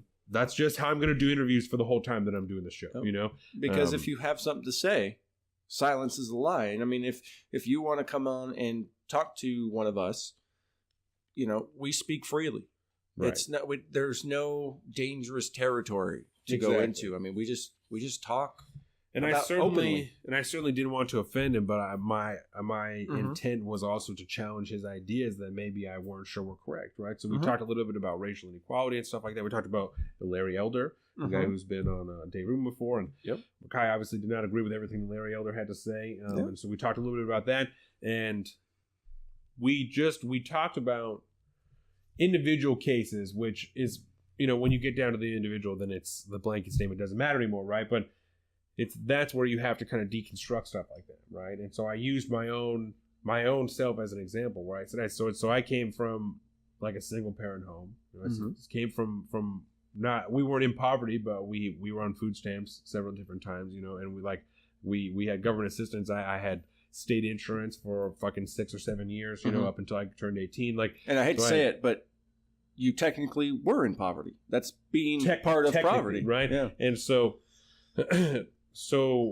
like, you know, I had a really hard time in high school, like all these things, right? I said, and there's nothing against him, like, but like you came from like a really good family, like your parents have good money, like your dad was able to stay home, you know, because your mom has a good job, and so he was a stay-at-home dad and like did all this stuff with you. You guys had this influence and had these things that are generally attributed to somebody more like me who's white, who lives in a nice neighborhood with all this shit, right? Like, so I don't understand how I can be blamed for having white privilege when I am in a position that somebody who would stereotype anybody would, if you just read them, the things that I said to you, would probably say that I was a fucking black kid. You know, that I grew up without a dad, like all this shit, you know, that's like some kind of racial minority. I don't understand how anybody could even begin to put white privilege on me. You know what I'm saying? Try and say some shit like that to me. Like, that doesn't make it. It's illogical to me. Because you're white means everything in your life is handed to you. You know, you're taken care of. You're not looked down on by anybody. And I don't mean to call Makai or like anything like that. So if you listen to this, I'm not trying to skew your opinion of the conversation we had or anything like that, right? But it's interesting. You know, because there's those same people who would argue that I benefit from the white privilege that would say that the job that I have, I should give up to somebody who's a minority because of that. You know, because I benefited, I have this good job. I'm taking it away from somebody who's a minority that deserves it more. Yeah, because it was handed to me. You know, and I just don't buy that. Well, yeah, I mean, because my 20% Mexican doesn't count enough to be a minority, right? Because my dad is half. That doesn't fucking matter. You know, but that doesn't, because he's second generation, I'm third. That doesn't fucking matter. You know, that nobody ever wants to talk about it. And I'm not trying to compare the two, but I'm also fucking half Irish, right? So that doesn't matter. You know, that doesn't fucking matter. By the way, you know, that doesn't matter at all. Yep. You know, that doesn't make any sense to me. You're just white. My grandma is a first generation immigrant from Canada. Why does that not matter? You know, like, I don't understand why, because she's fucking white and from Canada, that plays into my white privilege. You know what I'm saying? They lived in a fucking tent in a yard with 3 children at one point when my grandpa was in the Air Force. You want to tell me that my family is about white privilege? Like, that's what you want to talk to me about? My grandpa was one of 12 fucking children from Middlesbrough, Kentucky. Yeah. What the fuck, man? Like, I don't see how anybody can listen to that and give any weight to that argument at all, that anybody who's white has benefited from white privilege, and therefore you're a piece of shit. Like, it's an argument. White privilege in itself is an argument, a label, or whatever, that is completely wrong at its core. It has no fundamental basis in any kind of fact. And if you only know shitty white people, then I'm really sorry. Like, I'm really sorry that you live in a place where the only white people you know have more fucking money than you, and they treat you like shit. Like, I'm really sorry that that's the case. But that has nothing to do with me. Nope. Has absolutely nothing to do with me. You know, and I don't understand how anybody can get behind that. I don't get it. How you can bring it on yourself, that you're like, this is my fault. Yep. You know, that I do owe somebody else what I have because their ancestors had it harder than mine did, and therefore they have it harder now than I did. Yep. You know, I just don't Preach, baby. I don't understand it. Like it doesn't make sense to me. Doesn't make That's sense to me illogical. whatsoever. Yeah, that's. I don't. Fucking You Women's can't March, really son. say anything So- else more than that. And that's like what the problem broke down to, is that these women who are in the end trying to fight for the same thing are too busy playing fucking oppression Olympics to decide to just move forward and work actively for women, right? Because they're like, you're Jewish, which, what the fuck, man? The Jews for thousands of years. That's the other thing. Now, what are you even talking about? What are you even talking about? The level of hate crimes That's against crazy. you know the level of anti-Semitic hate crimes coming out of New York City right now is the All-time highest it's high. been since they first came. All-time high, son. Yeah, I don't get it. but that is the conundrum that the intersectional left has run into now. Is they've run into the fact that they found a factually persecuted minority group that should fit in somewhere in their stack of the the oppression Olympics. yeah. But Because some of they've them are also white. created this thing called white privilege. Yep. And they are white. And so they have privilege, and so we can't have men, but we have to feel and you've actually seen a split in this movement now because of it. A direct split. In New York City today, there were 2 separate marches because scheduled of that. to happen. One led by that original woman who started it, Vanessa Roybal, I believe is what we said her name was, and then the other one led by these women that are tied with Louis Farrakhan. And I gotta imagine, Who, by the way, Excuse the DNC has officially disavowed finally the Women's March, that organization, because of their leadership and their really shady ties. yeah. And I gotta imagine if they didn't have ties like that with Louis Farrakhan, they may not be so anti-Semitic, you know what I'm saying? And this may not have been such a problem. Well, But- I mean, Linda Sarsour herself she's a pretty anti-Semitic person. Yeah. She is, very, very openly. Yeah. Shit's bad. And Tamika She's Mallory is bad. pretty bad too. She, I can't remember the exact thing that went down, but she got kind of called out by Meghan McCain recently on The View for something that she had spouted off Really? about white privilege or Good old something. Meghan McCain. Yeah. Of all the ladies on The View. At least Oh there's- man, at least she there's Meghan has to McCain. stand up for her dad and conservatives All the time. She's the token At least there's Meghan conservative they have on The View, McCain. man. Yeah. I feel bad for her. And she, in the room. In the realm? Yeah. In the realm. In the Because then I realm. completely lost the word too after that. In the realm of first daughters, Uh-huh. I would choose her over Chelsea Clinton any day. Oh my God! And Thank you for and that. that's a clip. So Oh my that's just how I feel about that. And that's a clip. Meghan McCain over Chelsea Clinton any day. Hell yeah! Yeah, I'm gonna remember that for the description too. So, But yeah, because Megan Morgan had asked us about the Women's March and if it was still happening. So to answer your question directly, yes, the Women's March is still happening, but in 2 different places at the same time, because there is so much divisiveness within these 2 leftist leader groups yeah, that they can't even agree on they can't trying get to together. make things better for women just as a whole. My Yep. mom also asked about that a couple weeks ago, if we thought that things were going to get better for women. Oh, because of in Nancy general. Pelosi. Nancy Pelosi and all the whatever. And I don't know. I don't think that it changes. The Nancy Pelosi thing for me doesn't change a whole lot because she was already the first woman speaker, right? To me, it's a bigger deal that she's the first person in over 50 years to be in there twice, right? Yeah. To me, that's a bigger deal. It doesn't matter if you're a man or a woman. It's that you just got your ass in there twice. Yeah, First one in over 50 years, balling, that's balling. big. So that's cool. I know she asked about the pay thing, and I don't. The pay gap. Yeah, I don't super want to get into that. I think we've covered but it. We certainly have talked about it before. And the thing that I said to my mom at that point was that it's not as simple as it's made out to be. No. Right? I would not say that's not the case. But that is the case, and that amount, the 17 cents or what the fuck ever is, when you add up all of the dollars that men make and all of the dollars that women make and stack them side by side, and this is, it's like we based get on the 79 population of which, cents like, that's to the dollar or something like that. And that's not a fair way by any means to be comparing those two things. That is a mathematical version of equality of outcome playing out mathematically. Yeah, and that's just not the case. There's a lot of things that People are different. It all kind of stemmed from that fucking Jordan Peterson video that I posted. Yeah.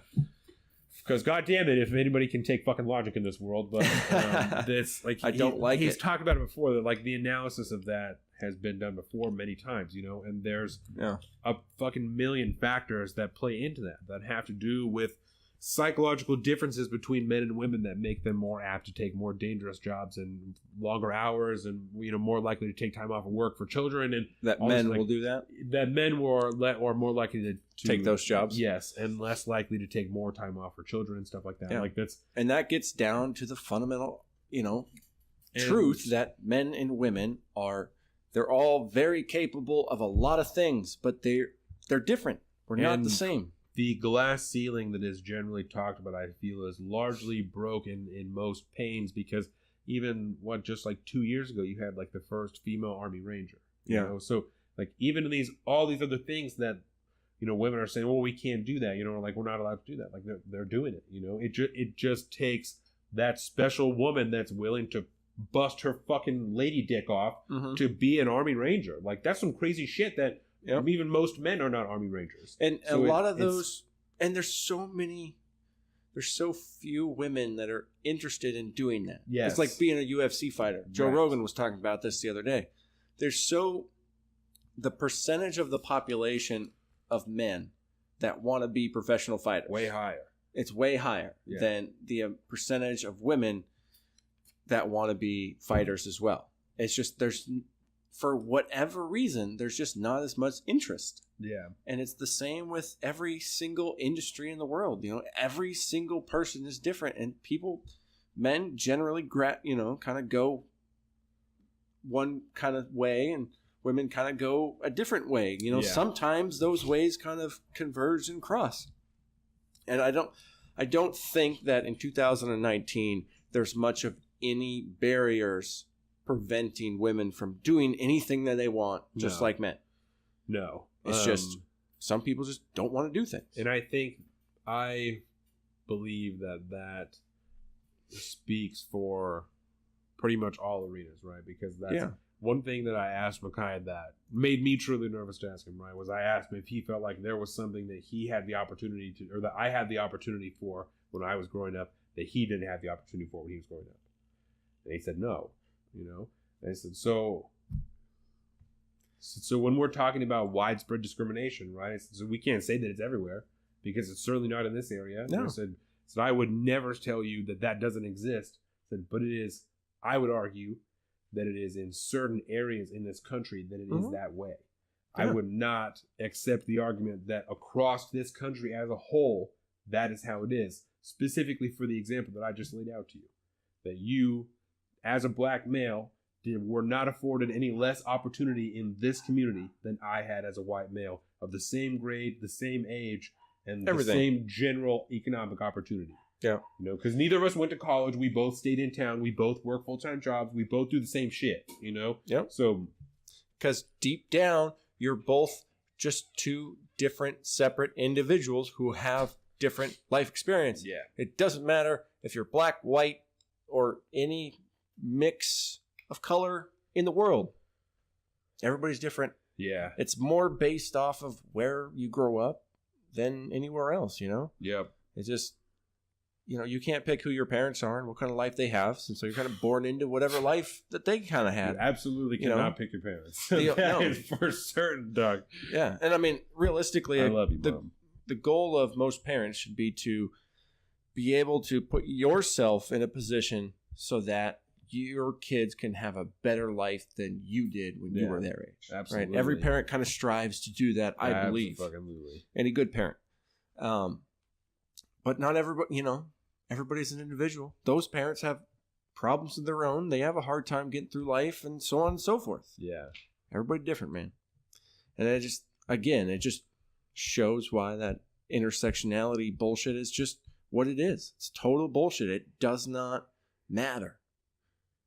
Life should be a meritocracy, baby. And that's essentially what I think liberty really is. Yeah. You know, freedom and liberty is essentially based off of meritocracy. It's if you have the skill and the aptitude to do something, then you want to do it, then you do it. And if you can find a way to make a living out of that, bueno. Yeah. If not, maybe you do something else. Everybody's good at different things. Or people just like to do different things as far as work goes. You know, not everybody does something for work anymore. Yeah. But yeah. You want to touch on anti-vaccine real quick? Let's do it. What brought this up to you? Because I was surprised that this was something that you wanted to talk about. Why? Carolina brought it up. Okay. And she told you, I think, before the cast. Maybe I could. She just left too. I can get her back in here. But she had a situation recently that where she works at, some people had come in, and I think it was like a family of 5 or something. She said, because she just retold me the story. But anyways, this person had brought their dog or cat or something in like that, and they had asked her, say, okay, so do you want to get her vaccinated? And she goes, oh no, I don't vaccinate my animals. I don't vaccinate my kids. And all of a sudden everybody just kind of goes, whoa, wait a minute, what? Yeah. So we have 5 little balls of disease, you know, that kids potentially. Well, they're kids, man. They're sticky. We talked about this last week. Sticky. They're all, you know, kids just are always got a runny nose, and they're so, you know, parents get sick all the time from their little kids. You know, I remember, I mean, you know what it's like being in a business where there's small children occasionally. They just kind of always got the funk sometimes. Yeah, Cleveland. Dude, Cleveland. That motherfucker is always sick. Shout out Cleveland. Yeah. Oh, man. But so anyways, she's there, and I mean, you realize that a couple of people that work at that place have like strong allergic reactions to certain medications like measles or mumps or, you know. To those vaccines. Yeah, and so they're not even physically capable of being vaccinated for some of those. And so it puts them in a very, very dangerous situation, because now you got more people that are not vaccinated. And so, and we've talked about the anti-vaccine stuff before, I think. Right. And just to explain real quick what you're talking about is what you mean is if one of those kids happened to be a carrier for one of those diseases but didn't actually have it. Yep. You know what I'm saying? Like if they just carry it but won't, like, it lays dormant in their system. Yeah. And that coworker of Carolina's is at risk of being exposed to it and could then get measles from being close to them because they are carrying the disease. Yeah. But it's just dormant in their system. Like they are immune to it for whatever reason. Naturally, they're not going to get it, you know? And we know that percentage of the population exists. There's people out there. The people who never ever got it are the people who are fucking immune to it. You know? And we have like statistics out there that watch, like the WHO and stuff that watches, they keep track of the percentage levels of people that can't take it. Yeah. And nowadays there's these things called, in the world of vaccinations, you have exceptions, you have medical exceptions, and you have, non-medical exceptions. Those are 2 subcategories. And medical exceptions are people like my wife's coworkers that some of them just are medically allergic to something. You can't take it. Physically allergic to the vaccination itself. And then you have non-medical exemptions, which are now there's a certain amount of states that offer these for people that just don't want to get their kids vaccinated. Yes. Because when you go to a public school, you have to, except unless you have one of these exemptions. Yes. And so, but I mean, just to kind of why those exemptions count, right? Because it's not a very big percentage of people that get those, but the way vaccinations work is, the majority of the population gets vaccinated and they're protected from these possible diseases, right? Yeah, such as polio, measles, mumps, rubella. I mean, all this shit. All of them. Whooping cough. Yeah. Fucking Tdap. You know what I'm saying? Mm-hmm. Parvo for puppies, which, parvo is really important just before we move on, right? Because Please. Kaylee explained this to me, Jordan's friend, when we got our dog, that if a dog has parvo and it shits on the ground, right, and if the shit is picked up immediately, the parvo disease lives on that spot on the ground for 10 years. Mm-hmm. And all your puppy has to do is step on that and it can get parvo, in which you can't cure. Once your dog has it, it's too fucking late. Like, once you know that your dog has it, it's too late, and your puppy will fucking die. 10 fucking years for stepping on a place where shit was at one point. Just fucking vaccinate your dog. Just get your dog vaccinated and it won't die. It won't die from parvo if you vaccinate from parvo. Mm-hmm. Guaranteed. That's why dog parks are so dangerous for dogs. And there is like, we'll get into this. Yeah. So the point I wanted to make on this is the WHO had come out this year and actually classified, I want to see the actual nomenclature for it, the, vaccine hesitancy as a top 10 world health risks in 2019.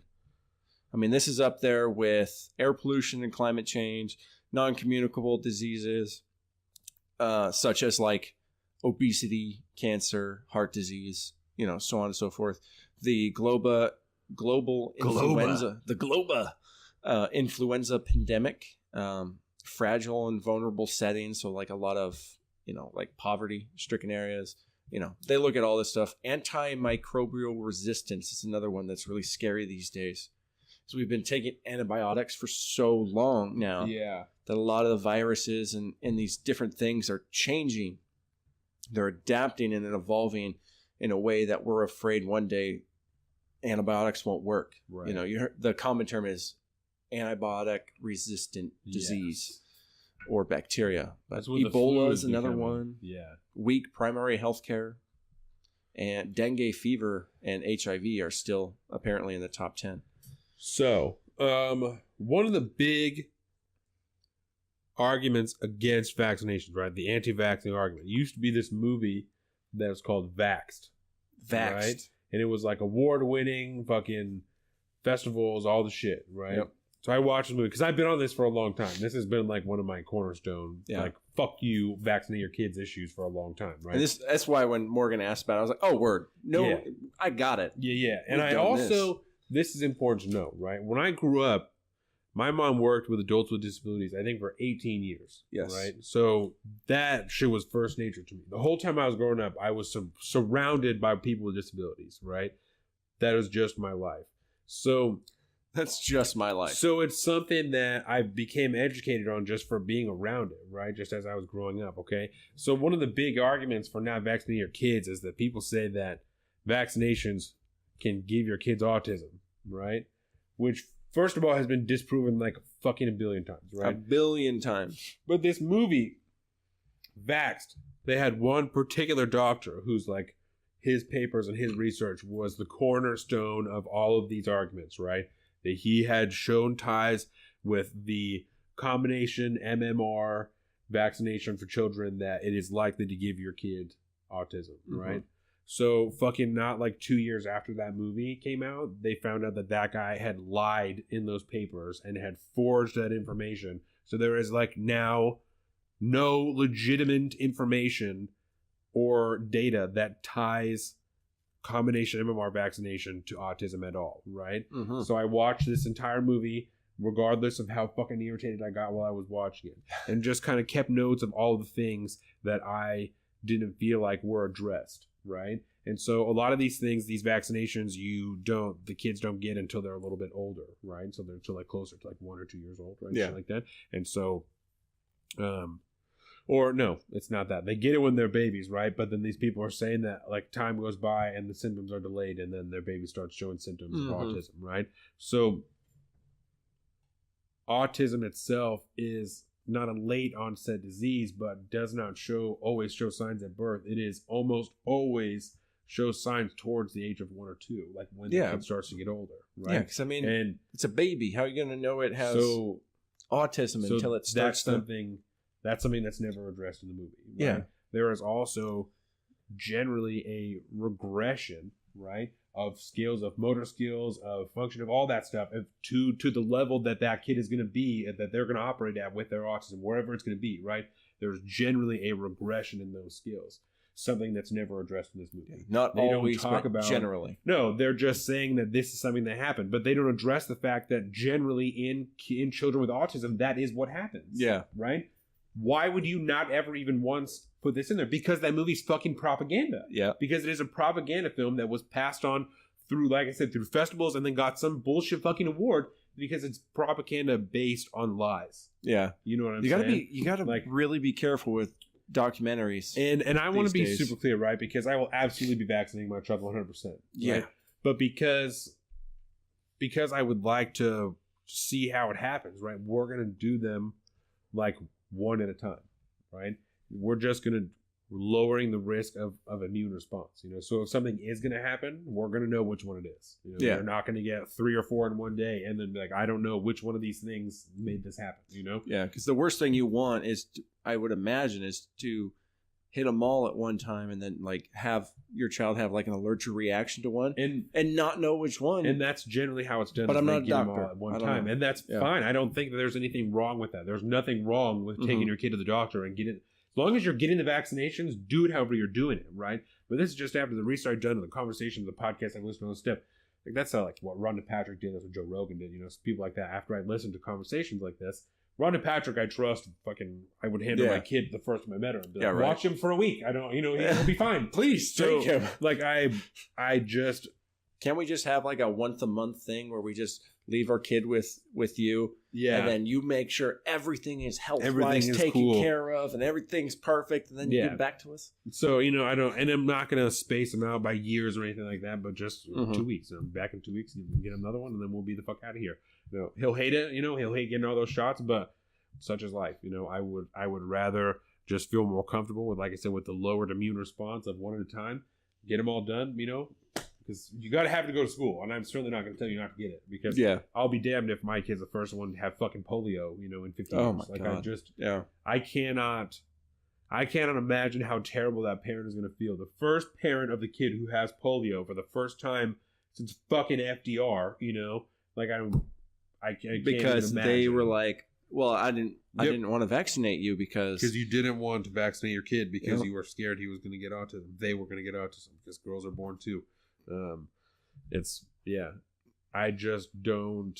doesn't make sense. There's no logic behind it. There's no Yeah. logic. There's no science. There's nothing that backs that up. It doesn't like, make any sense. Thinking about it, and mind you, I wasn't a baby, but I mean, I got all my vaccinations and stuff when I was a baby. But then when I joined the military, Yeah. you systematically go through this It's like slammed human machine line where you're just getting punched full of vaccines, man. Yeah. Hardcore ones too, like fucking smallpox, Just in case you got to go somewhere. dude. Yeah. It is. It's a human assembly line, and you're getting like 12 to 20 vaccination or whatever. You Fuck. get a ton of them, man. Some of them they shoot you with air guns. Really? And some of them have to be, you know, just needles and Deep stuff. into the But muscle and shit. yeah, both of your arms are like a Dead. fucking pincushion afterwards, man. That sucks. But I've never seen anybody through that whole assembly line have an adverse reaction, except for one guy who is so cool. And it kills me. I forgot his name, but he actually played professional football in the NFL for the Patriots Really? for one season. But he was like in the practice squad or something Yeah. like that. But he got to sit there on the side of the field. He never got to play. That's pretty cool. Yeah, but it was still pretty cool. But then he was like, well, this is never going to happen, so I'm out. And he was this just giant mountain of a fucking man. Huge guy. And, I mean, all muscle. I mean, this dude, yeah, scary looking dude. And nicest guy on the planet, by the way. We're standing in line, going through the fucking assembly line vaccination factory. And I look back at him. He's like right behind me. I look back, and he's getting kind of like wobbly. Yeah. Biggest dude there, taller than me.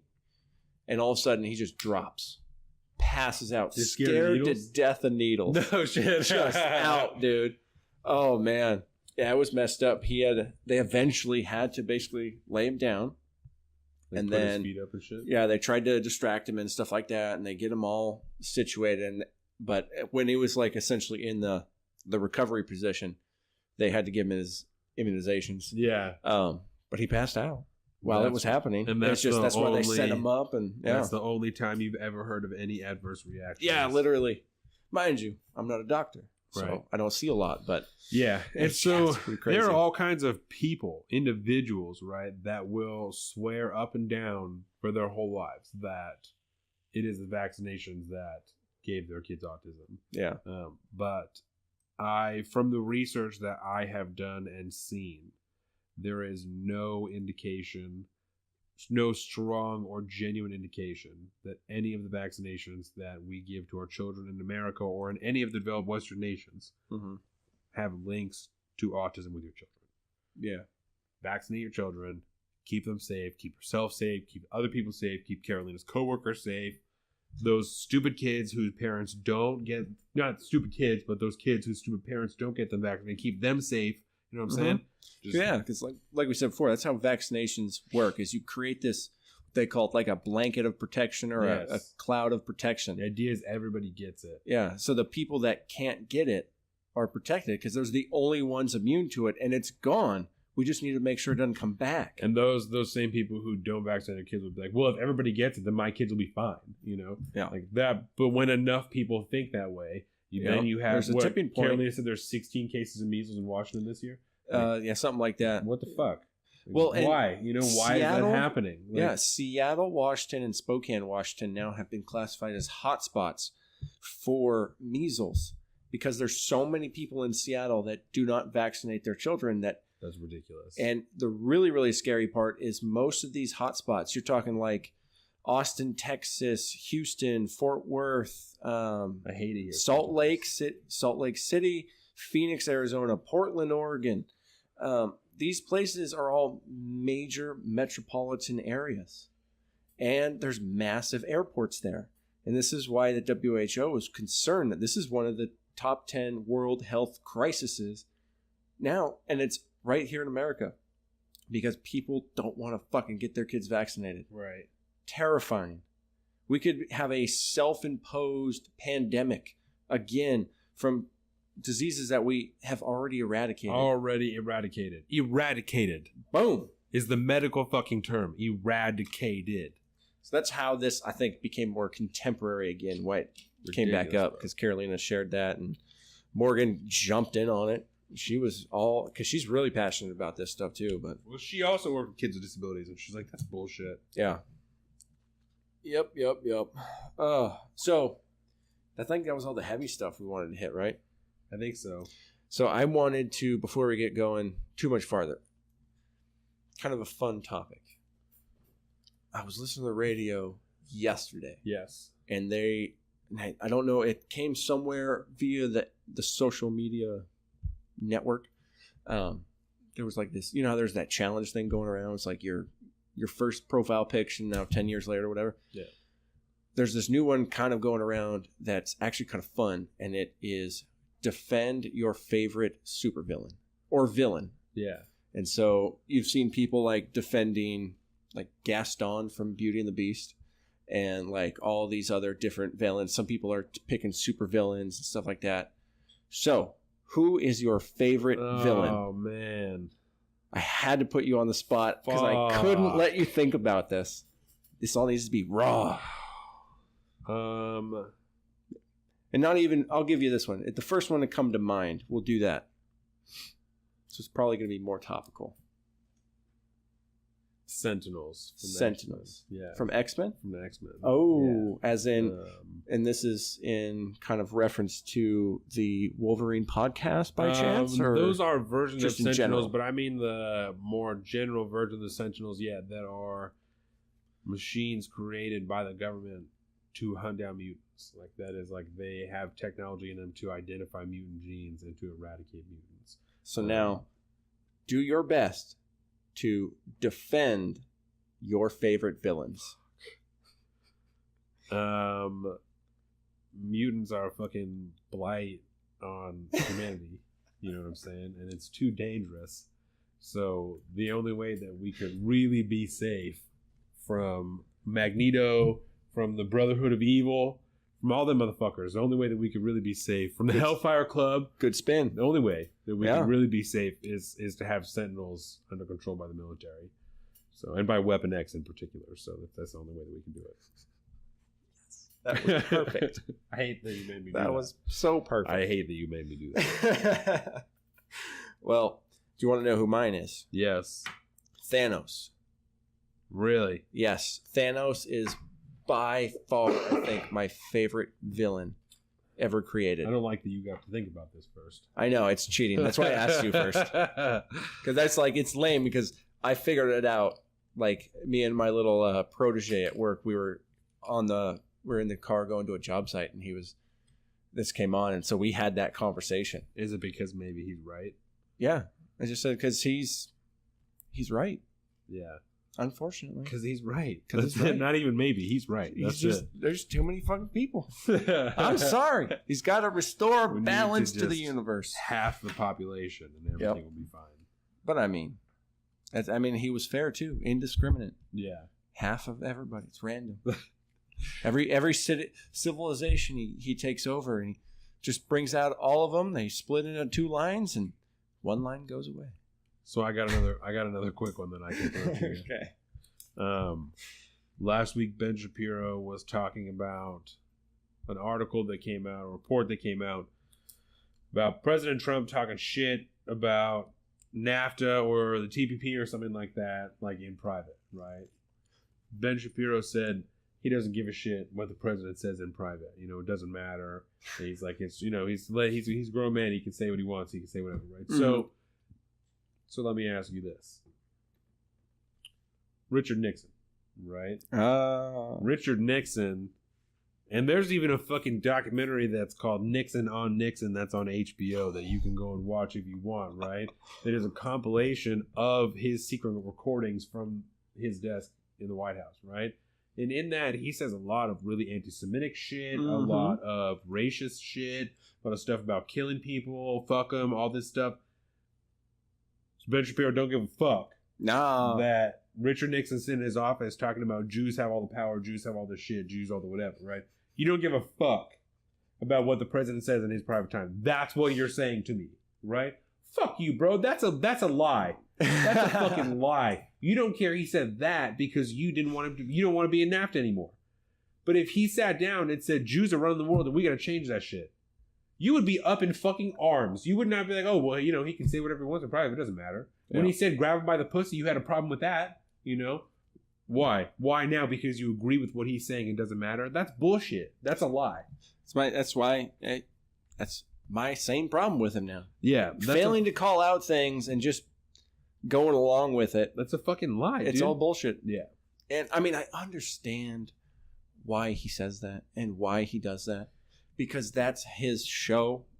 But if he's going to talk about when he's on other interviews, or even him on his Sunday specials, yeah, it's like a totally different guy. It's the weirdest thing. But that's his show, and I understand it. I don't agree with it because you should always be the same person you are.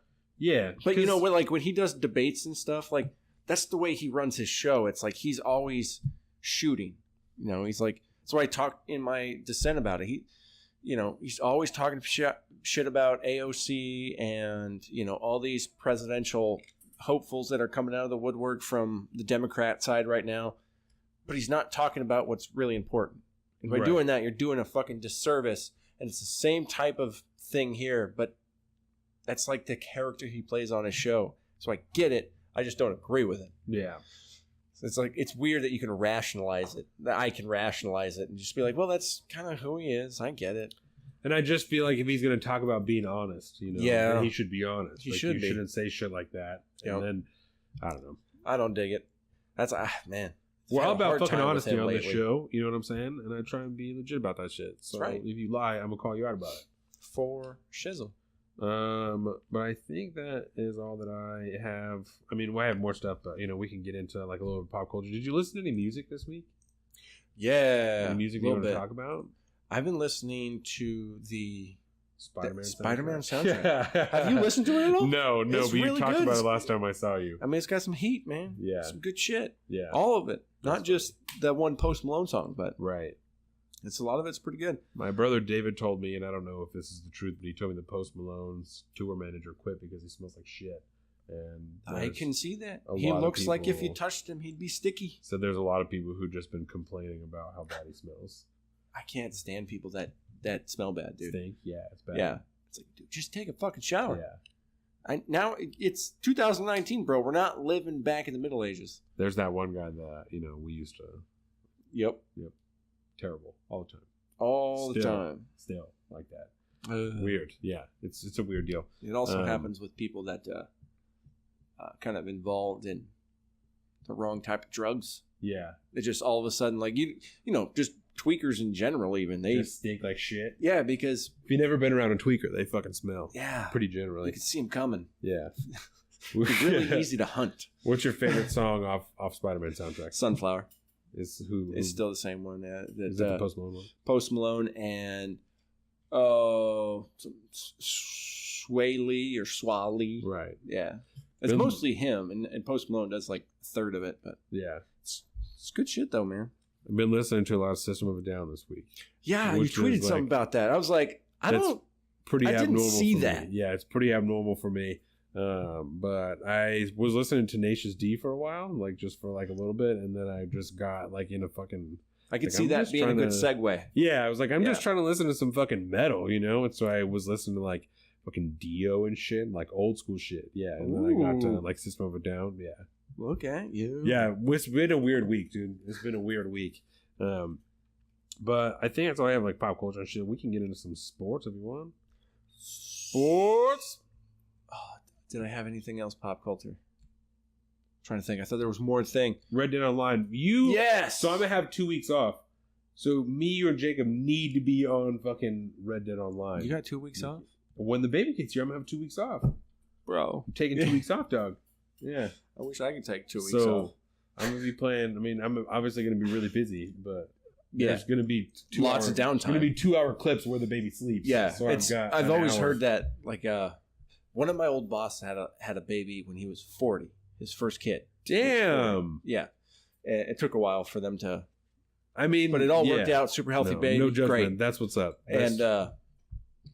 But yeah, they ended up switching because he simultaneously had his first child and retired from the Coast Guard after 20 years.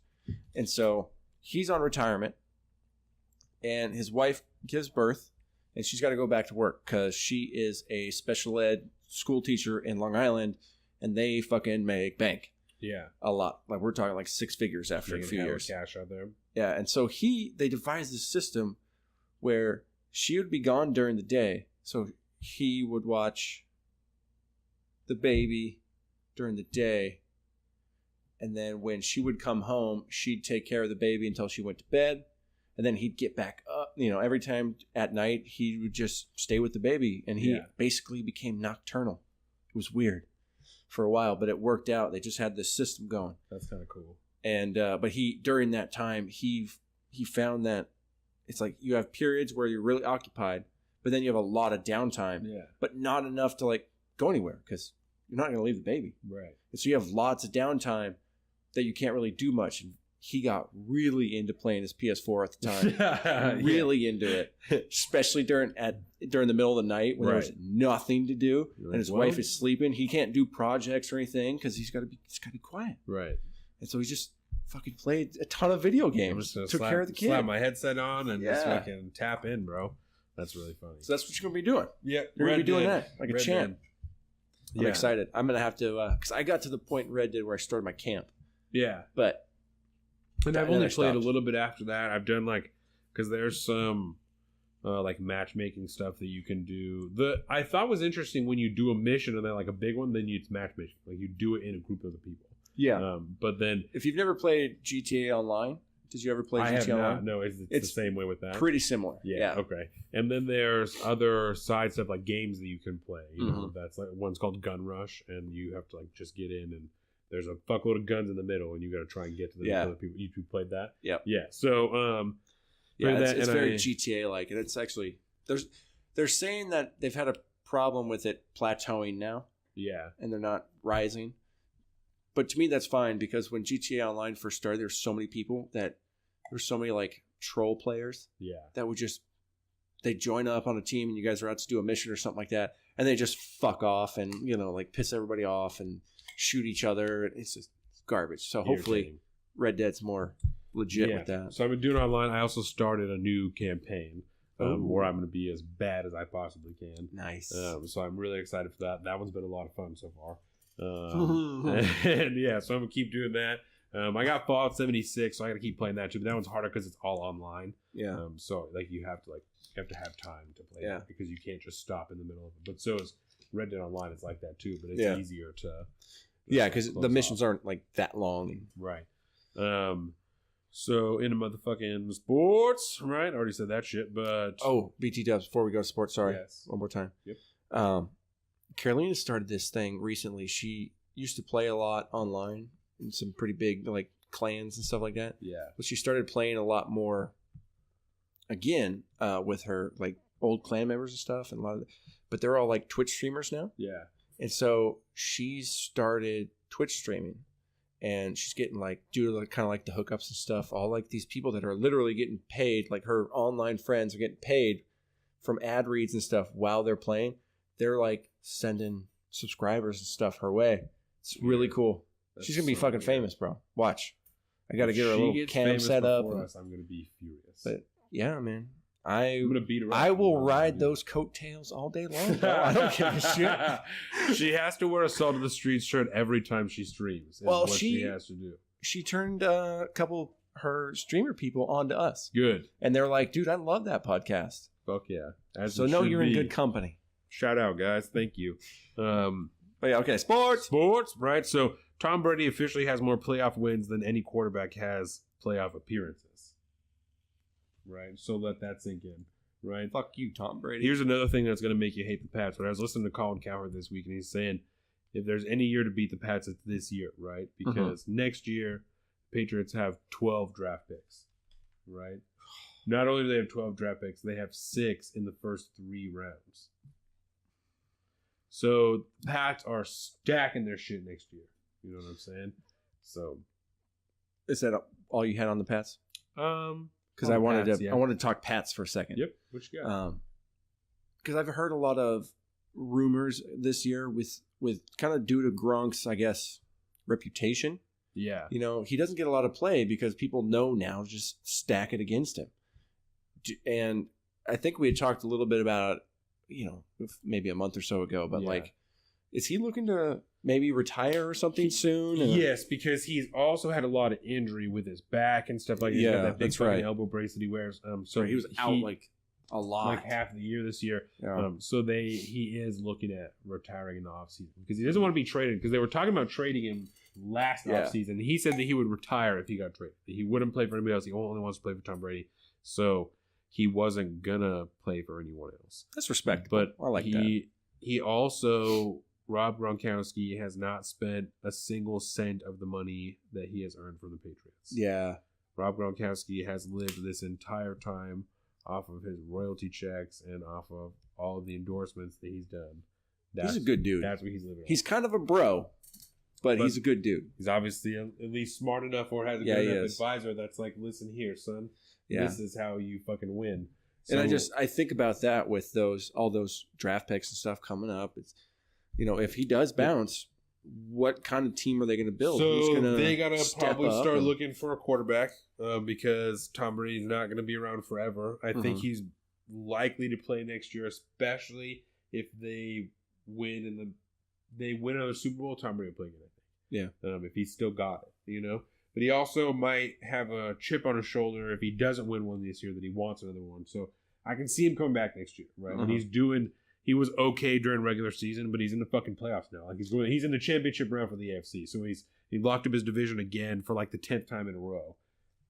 Wouldn't it make sense to like have a backup quarterback that you're essentially grooming this whole time? And the weird to take thing, over? right, because they had Jimmy Garoppolo and then traded him in the offseason, I think, for a first-round pick.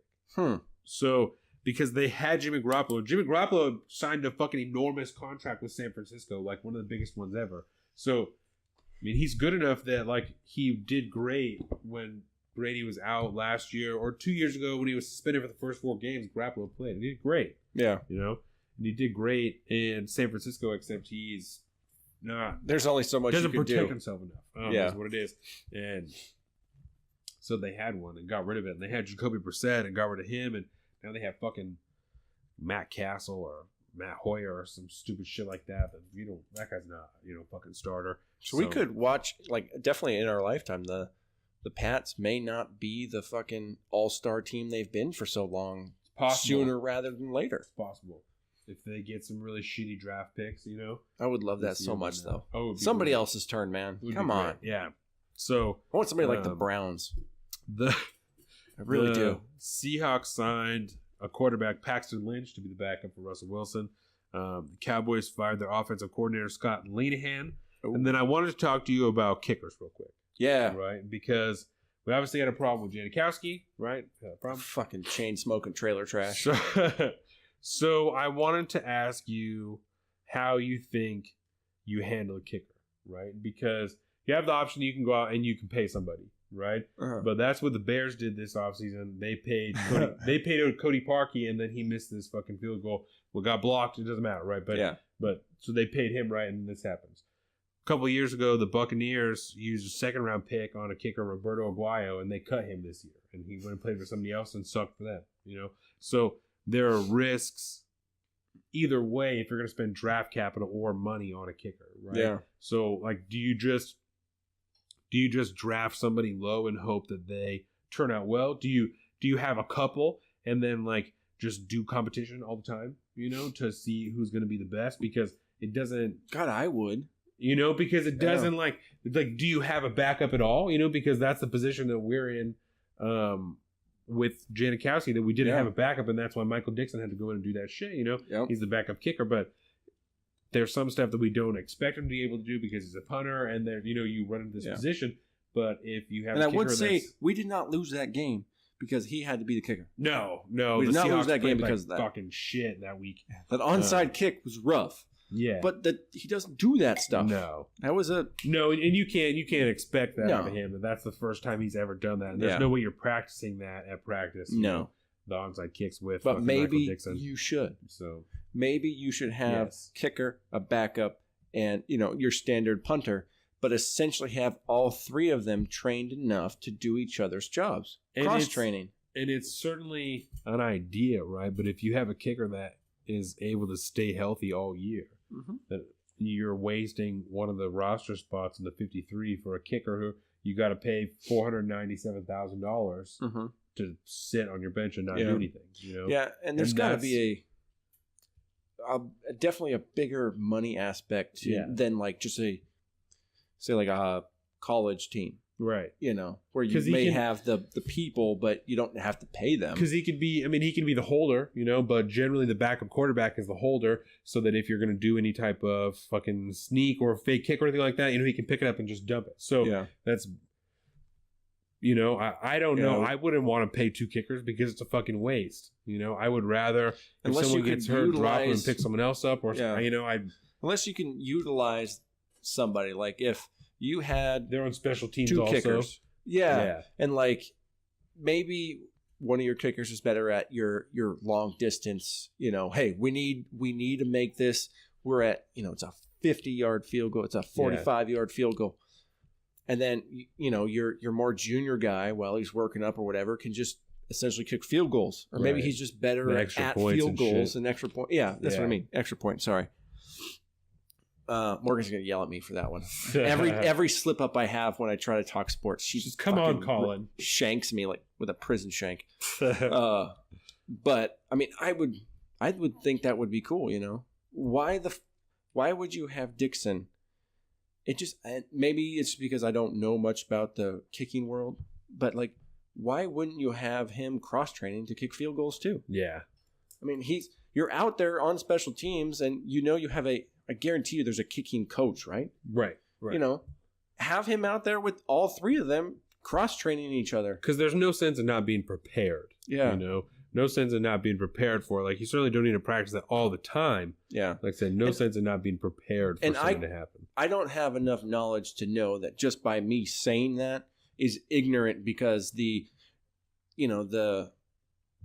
finite details of being a field goal kicker versus a punter is so significantly different that there's no way you could cross train both those people. Right. It's like apples and oranges. I don't know if that's the case. I just think of kickers as kickers. One part of it specifically with it is a different skill set. Punting and kicking are two different skill sets, right? Definitely. But are they? But specifically with Michael Dixon, because he played like Australian rules football, like rugby and shit. Yeah. Like his thing is it's totally different than what they're doing over here. Than anybody. It's a whole nother game, and so his drop kick game. That's why I think specifically to have him do that is something you probably should practice more. Yeah. You know.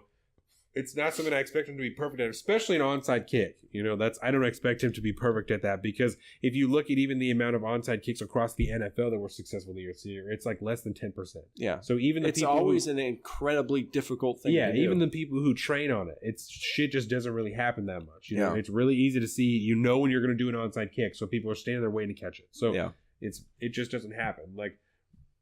A lot of onside kicks that are successful is because the person who touches it drops it. You know, they don't actually catch the ball, or when they get hit, they fumble it, and the other team gets to pick it up. It's more about like getting the minimum distance you need required with an uncontrollable ball, so that you can get there in time to intercept it. It is rare that the ball goes 10 yards and the kicking team is the one to touch it first. Yeah. Super rare that happens. But when it does, it's fucking amazing. It gets everyone out of the couch and cheering, and it's just rare. It's very, so very fun. rare. So that's not something I blame him for. But it's something that I think they're going to talk about a lot in the offseason, because he only signed a 1-year contract, you know, and they already picked up another kicker to whatever, but yeah. I love the fact that I could talk a little sports with you today. Yeah, no, that's good. I like to contribute what I can. So that is all I have as far as sports. So I am ready to get out of here, I think. Let's do it. Made it through another podcast without having a baby mid-cast. Crisis averted. Yeah. And I got a short one for you this week, man. You know, but just what a crock of shit. You're living a lie, man. My bad.